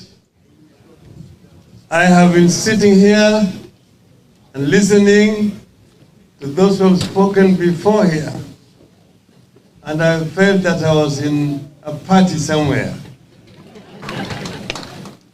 I'm very delighted to be back again here in Washington, D.C. The last time I was here, it's about 2 years ago. We came here in February of 2020 with President Uhuru Kenyatta for the prayer breakfast here. And President Moi passed on when we were here in DC. And President Uhuru Kenyatta had to rush back home, leaving me here. I went to via Addis Ababa, AU, and back home. We buried Moi, and thereafter, COVID started. Since that time, it has not been possible to come back to this country up to now. Now, as fate would have it, as I was planning to come back here, again, the third president passed on. The second president passed on when I was here. The third president passed on when I was coming here. And therefore I have to cut short my trip again to go back and bury President Mwai Kibaki. But that is fate. All the same, we are happy to meet all of you again here today and I see a new spirit among the Kenyan diaspora, the United States.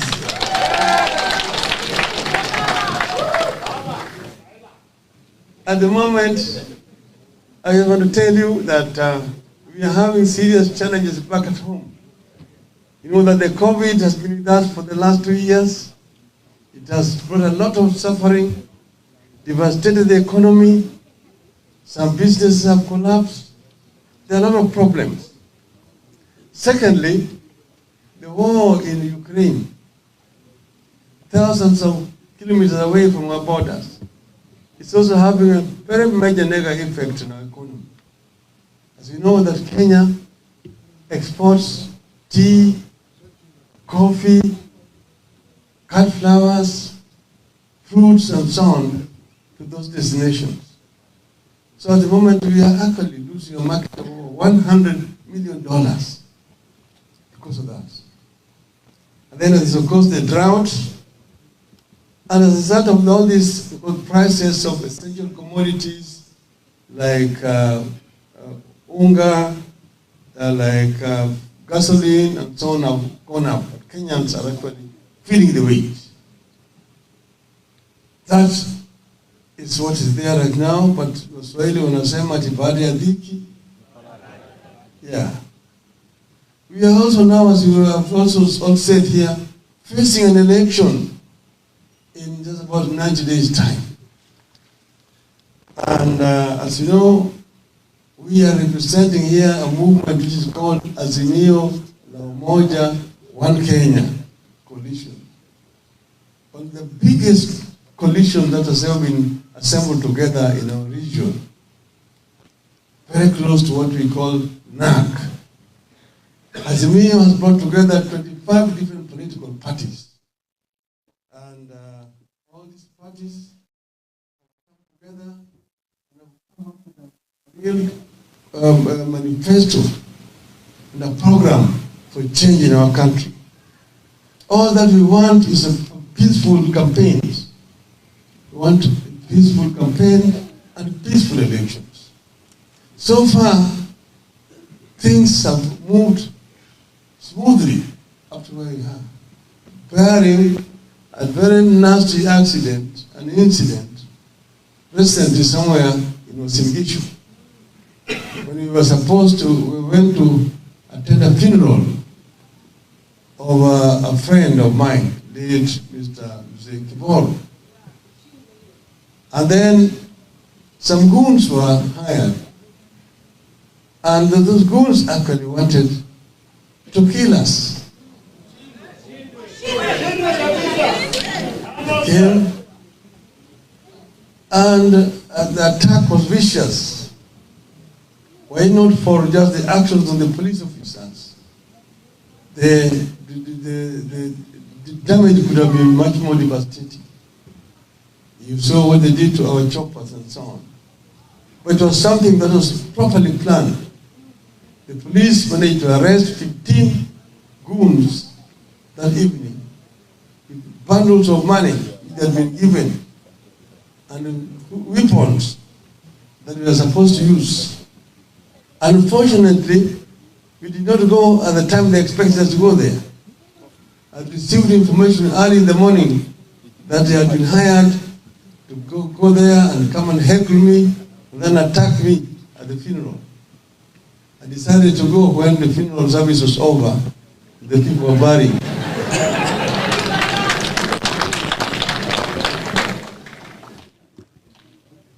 Now our adversaries have tried very many things.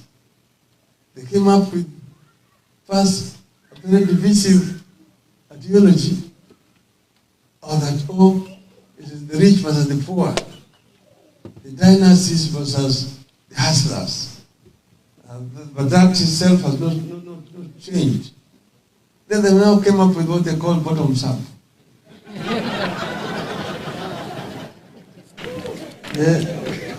I'm an expert in political demagoguery. But as you know, a demagogue can actually cause a lot of harm to a country. I know, I lived in Germany for a long time. And I came there after just about 15 years of Hitler's devastation. Hitler came out during the period of depression. And he came out and said that he had the solution to the German problems. Give me 10 years, and I will give you a new Germany. Yes, in 10 years he gave them a new Germany. It was the Germany that they could not recognize. It was in ruins. It was in ruins. And of course, he was coming up with all sorts of slogans. Esh Arya, the pure Aryan race. And Germany that will be able to conquer the rest of the world, and so on. So he was able to inspire people to destruction. You know what Idi Amin did to Uganda? You know what Jan Badel Bokassa, the last empire, did to South African Republic? So I think this is a kind of experiment that we must try to avoid. We and Azimio are certain and sure that barring any very serious catastrophe, victory is on the side of Azimio La Umoja.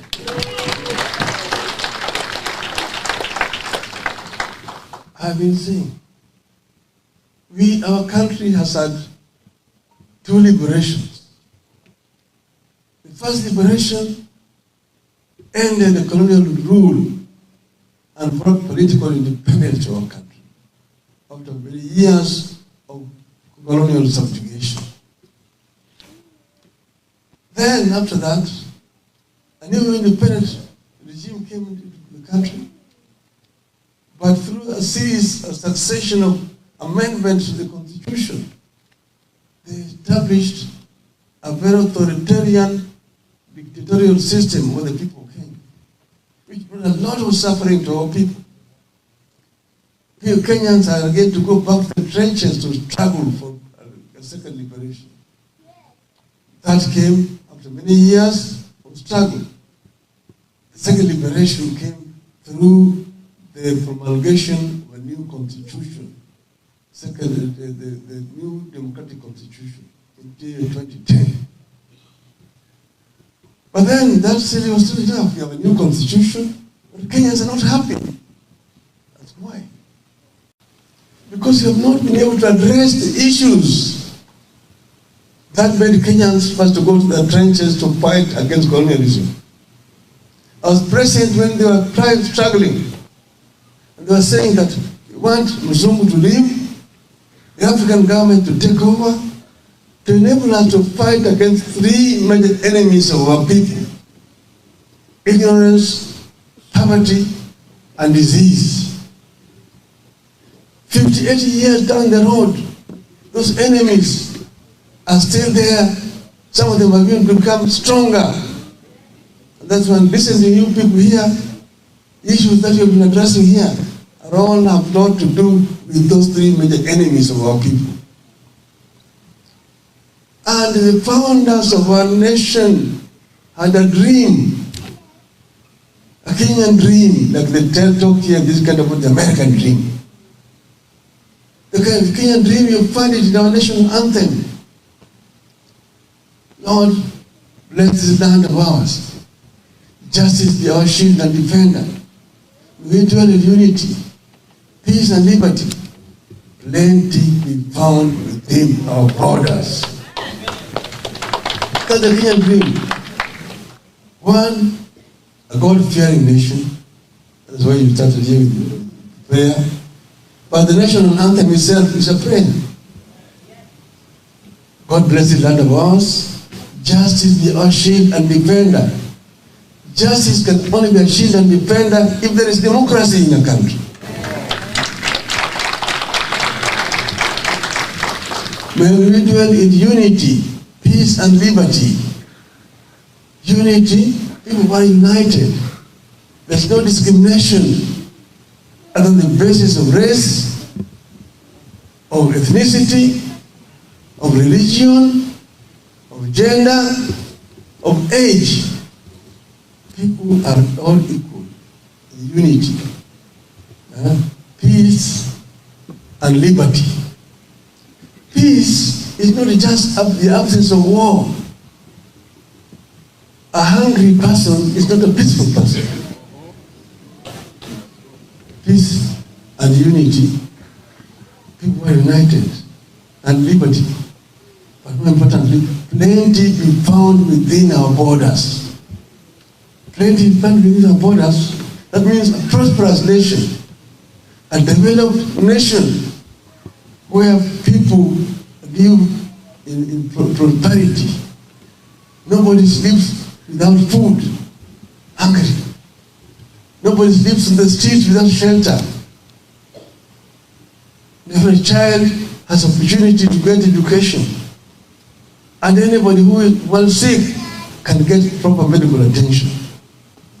That's where we are. And in the Bible, the country where there's plenty is called, that's what I was, just the Canaan I was saying, I'm telling Kenya. That's the Canaan. That Canaan is in our national anthem. It's the part of the Kenyan dream. Canaan. But all that plenty was not going to drop like manna from heaven. It was going to be created through the sweat and toil of the Kenyan people. So challenge the Kenyan people, give them opportunity to make that wealth.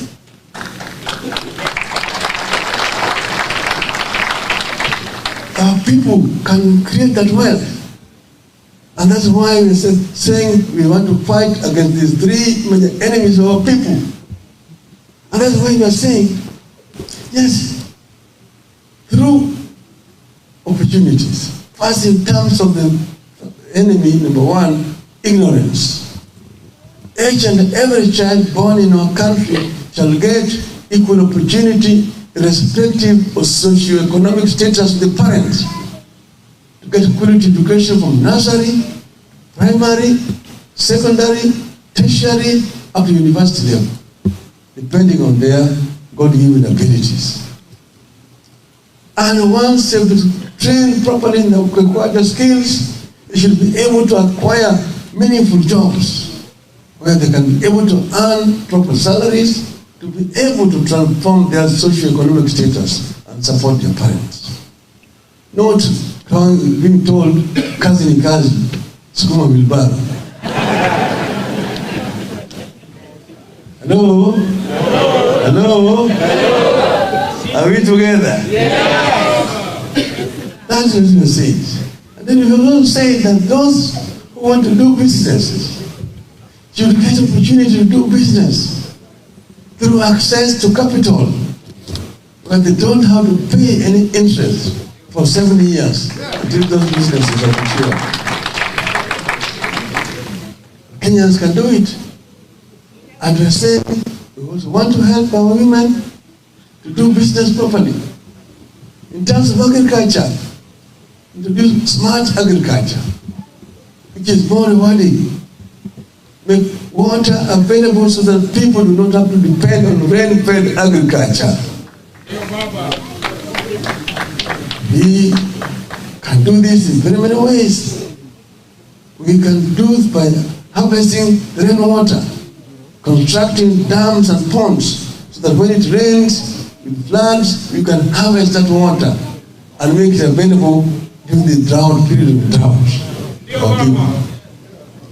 And have also proper assistance, tractor services, seeds, fertilizers for our farmers, so that farming can be actually rewarding in our country.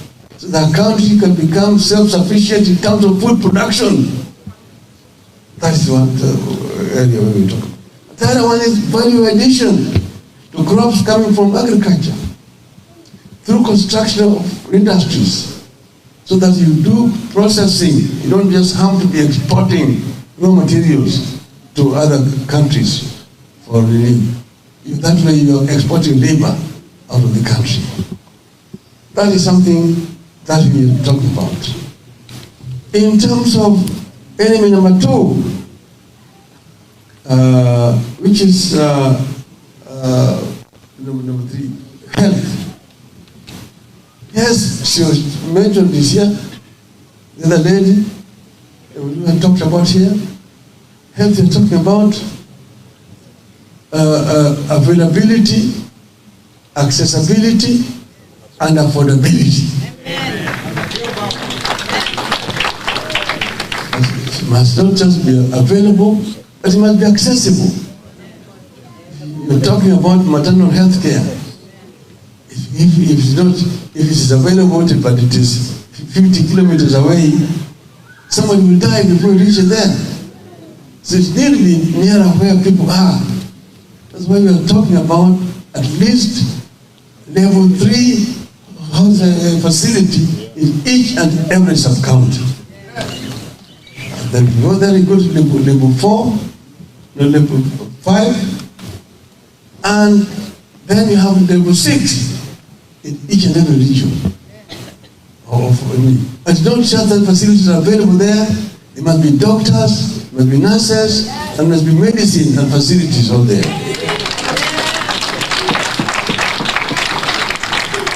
And she gave another example of the high cost of healthcare, which people cannot afford. That's why we say the answer is Baba Care. Baba Care.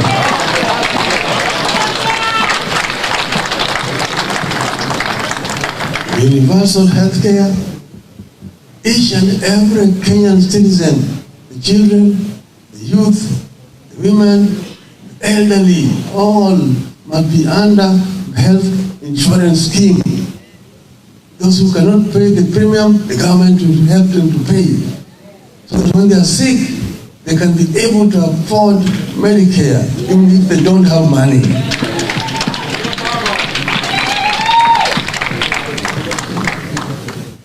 Then the other things is infrastructure. Bring the infrastructure closer. We talked already about water, roads, we talked about electricity. Bring it closer to the people and make it accessible and affordable. Right now, the cost of electricity per unit is 14 US cents. In Egypt, it's 4 cents. People cannot afford it.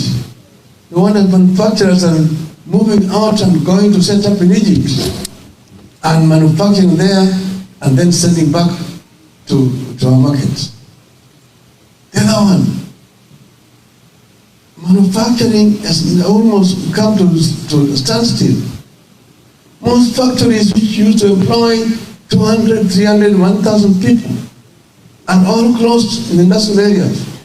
They've been converted to warehouses, basically storing containers carrying goods from China. We have exported our jobs to China. People are basically jobless. A few people are traders in our country. We must change this so that our people can be able to get employment.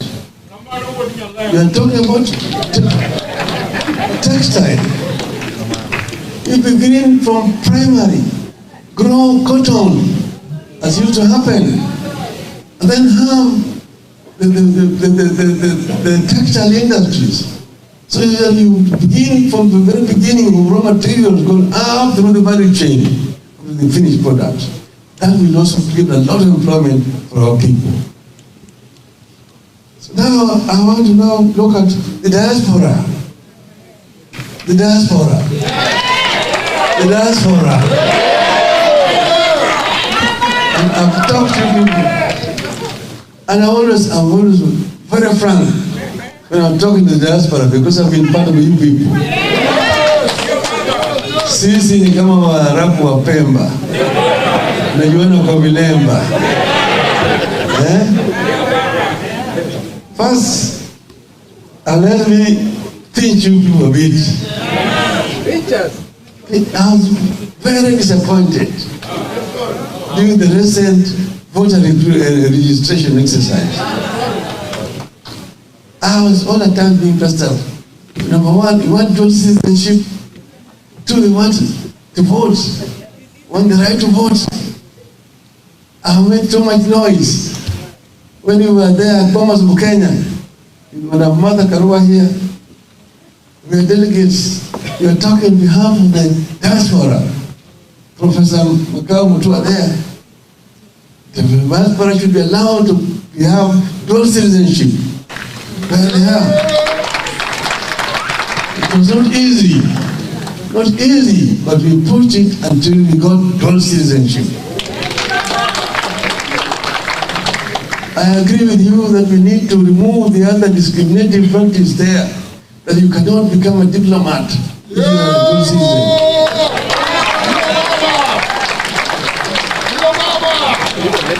That we will remove. Hiyo itatoka.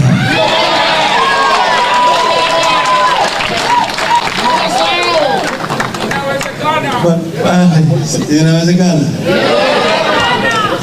Well, I was disappointed that in the whole of the United States of America, only 700 people registered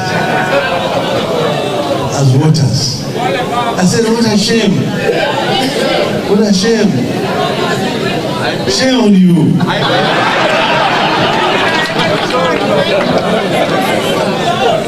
Next time, you'll try better.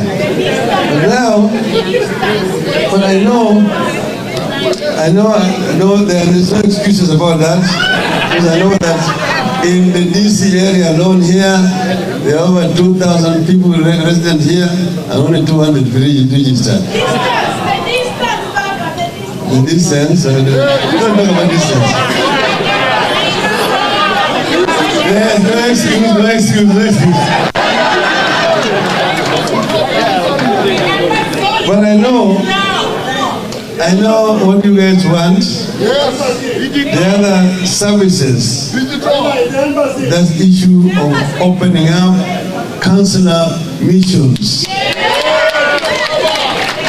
That we will do. We will open them. We have one in Minnesota, have one in Texas, have one in Chicago, one in Colorado, and so on and so forth. That is easy. That will be done. Okay? Now, the other one, the issue of getting the diaspora more connected to Kenyan economy. Because the remittances that are coming right now are basically remittances to help families. They're not really investments.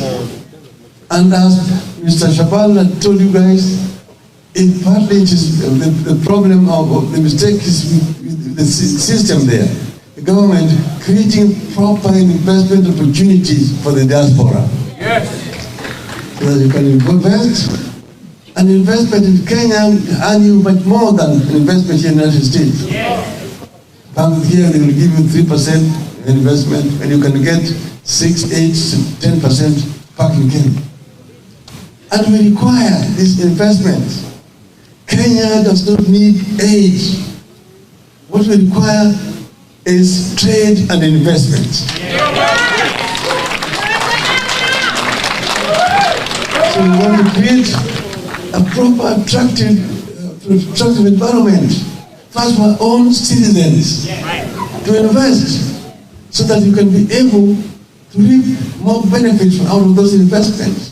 Instead of going to go and beg for very expensive loans, short-term, highly expensive loans, high rates of interest, we can have this investment coming from our own citizens.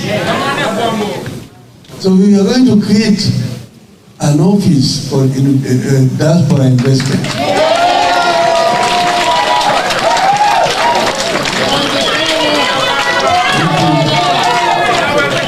Help protect your investments and opportunities, and you're going to be shown areas of proper investments.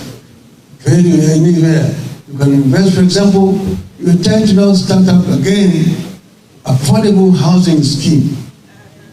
Affordable housing, housing scheme. The government has tried to create a housing fund through a housing levy. The trade unions actually opposed it, and that's why it was not done. We have now had a discussion with GOTU, and they have agreed. So the first thing we're going to do is to create a housing development levy. Then we create a fund, a pool, through which we can be able to construct low-cost housing, high quality, and the diaspora can invest in those ones there, back in Kenya. That is going to be an opportunity for diaspora to invest. So we are telling you people, be like the Jews. The Jews can be third, fourth, fifth generation American, but they're still Jews. And when the mother Israel is in distress, they all answer, they all call back. So this is what I'm telling you people, be like that. You're a Kenyan. Whether you're a fourth generation Kenyan here, whether your father came not on the Mayfair, but on the airlift.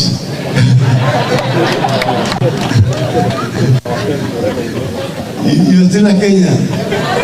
You're still a Kenyan, okay? Are we together? So that's why we want to work with you people together to build a new Kenya. The Kenya that we want to build is going to be a Kenya that cares for all her citizens, wherever they live, in Kenya and out of Kenya. And I'm saying, I'm not looking for followers. I'm looking for partners. People with whom we can partner to build the Kenya that our founding fathers wanted. Our founding fathers wanted that Kenya. They said we want a Kenya where everybody is equal. No discrimination. A Kenya where people share everything that they have.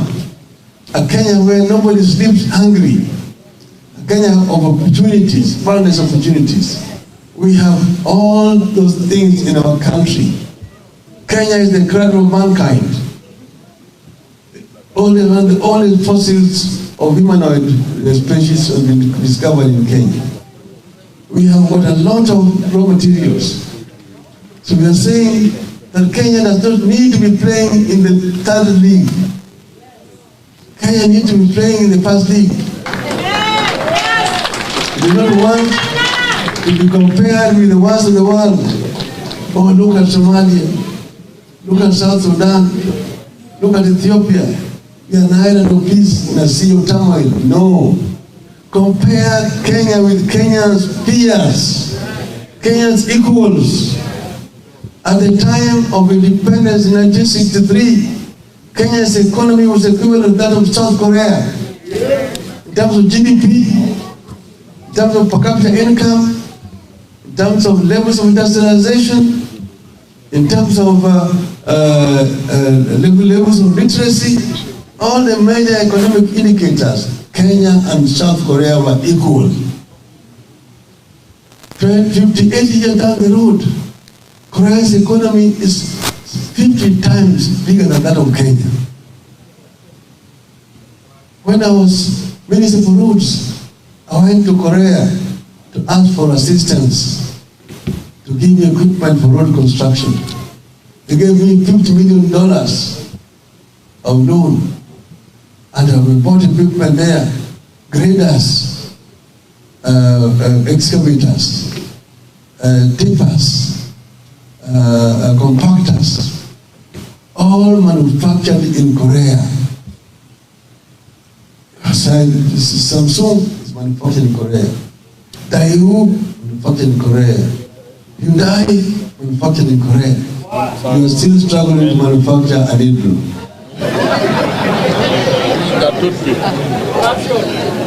Where did the rain begin to beat us? You see, where did the rain begin to beat us? We want to do now what we call leapfrogging, so that we can catch up with our peers like Korea. Don't compare us with these failed economies of the world here. Kenyans compare with the best of the best. That is the route we want to go. And we don't have time to waste.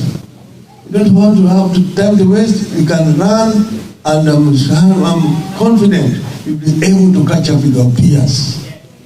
And we begin by first and foremost inspiring our diaspora to come forward with us and work together with us. Are you ready? Are you ready? Are you ready? Then now we have my last word is basically to tell you that when you are here, because the world has become a global village, you can reach Kenya, you can influence what's going on in Kenya on a daily basis. So we want you to be there on your internet, get to the internet, and communicate with the Kenyans. Supply information. Information is even better than the cash you're sending back to Kenya. Tell those Kenyans to believe in one Kenya. To believe in one Kenya irrespective of their ethnic backgrounds. Tell them not to look at each other, to look down upon other than the Kenyan, oh, that's just a woman. Which Kenyan was born by a man without a woman?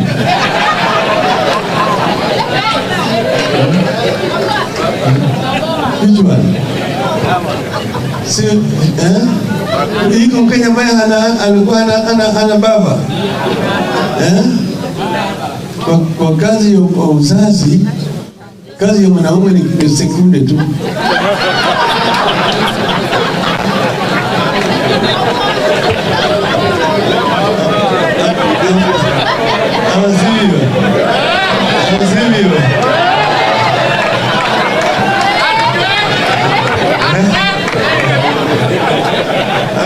Amedunga na mikwisha yake mikwisha. Mama ndiye anabaki na shida. Miezi 9 mzima kama mama anahangaika. Anashania hapo, mara nyingine kichwa na muuma, tumbo na muuma, hali yake mbaya, anatapika. Zaidi ya kuzaa utungu mingi, baadaye kunyonyesha mtoto, mpaka mtoto anaanza kudema na kutembea. Alafu baadaye unasema tu unamuke tu. Pumbavu huyu.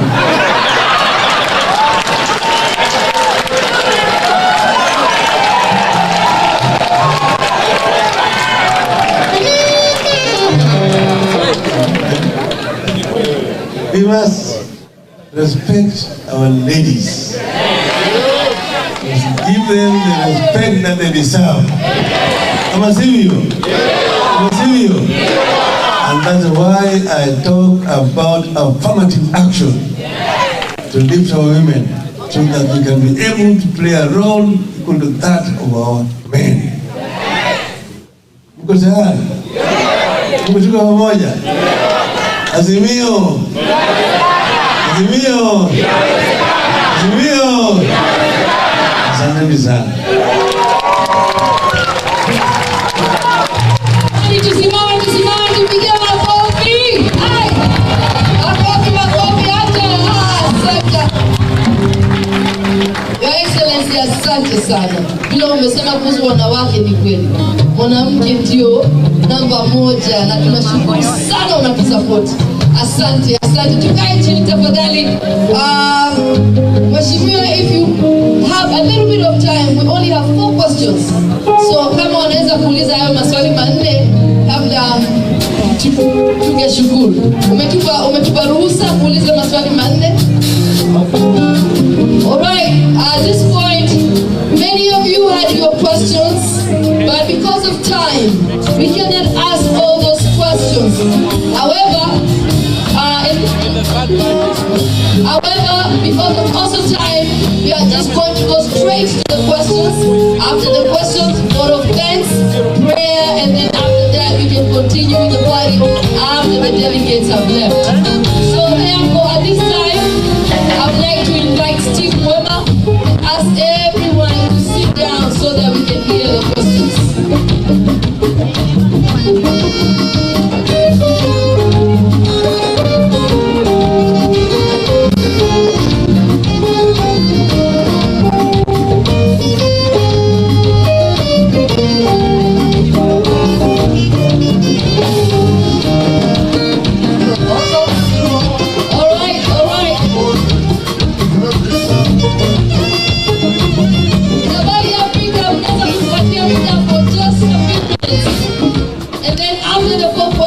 Definitely, and after the vote of thanks and prayers, we'll have music from Jabali, we'll have more entertainment, and we'll continue from there. But right now, we have the questions.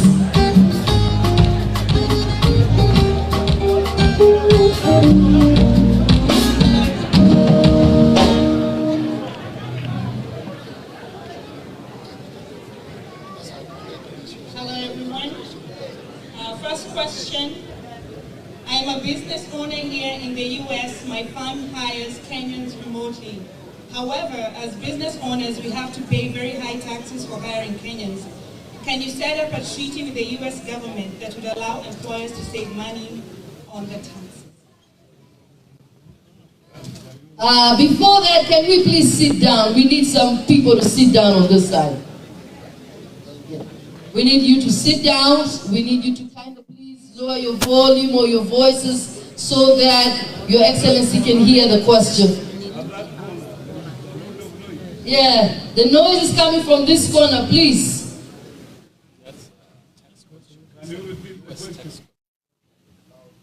Louder. Yes. Is that better? Okay. I am a business owner here in the US. My firm hires Kenyans remotely. However, as business owners, we have to pay high taxes for hiring Kenyans. Can you set up a treaty with the US government that will allow employers to save money on the taxes?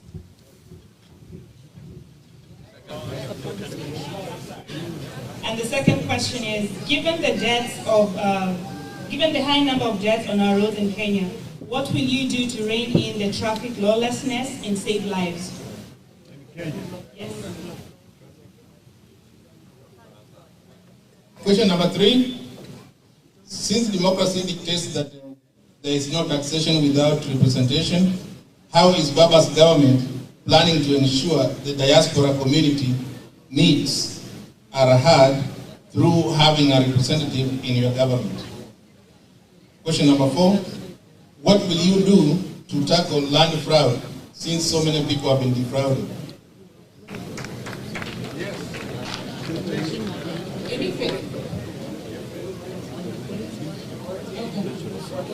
Yes, he's going to answer. Yeah. No, that's it. Because of time, and we appreciate you guys still hanging with us. And we're about to wrap it up. And then after that, dancing, raha, and all of that, okay? All right.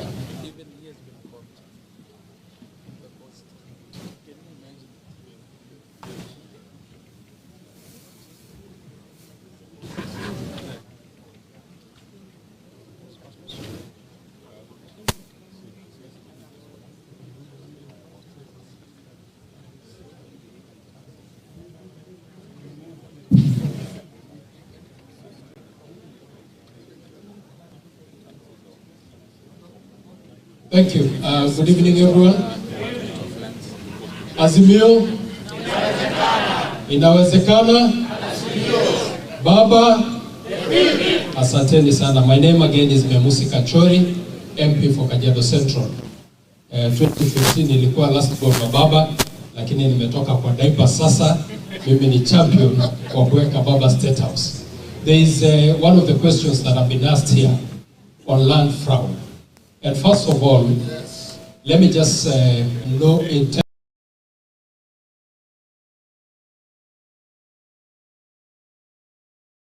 you that we know what you people are going through.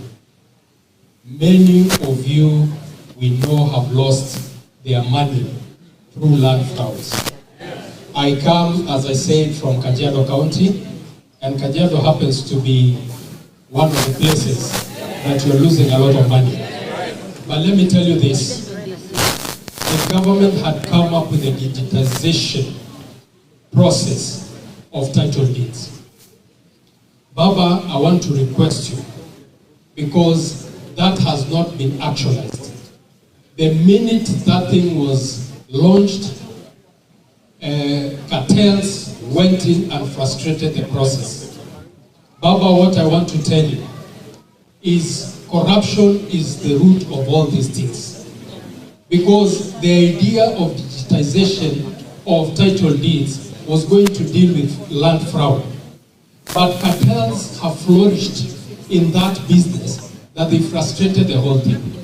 Baba, when you get to State House, deal with corruption. If your friends get involved with corruption, put them in jail, go and visit them in jail, and tell them it is not personal, but the country is bigger than one individual. Asanteni.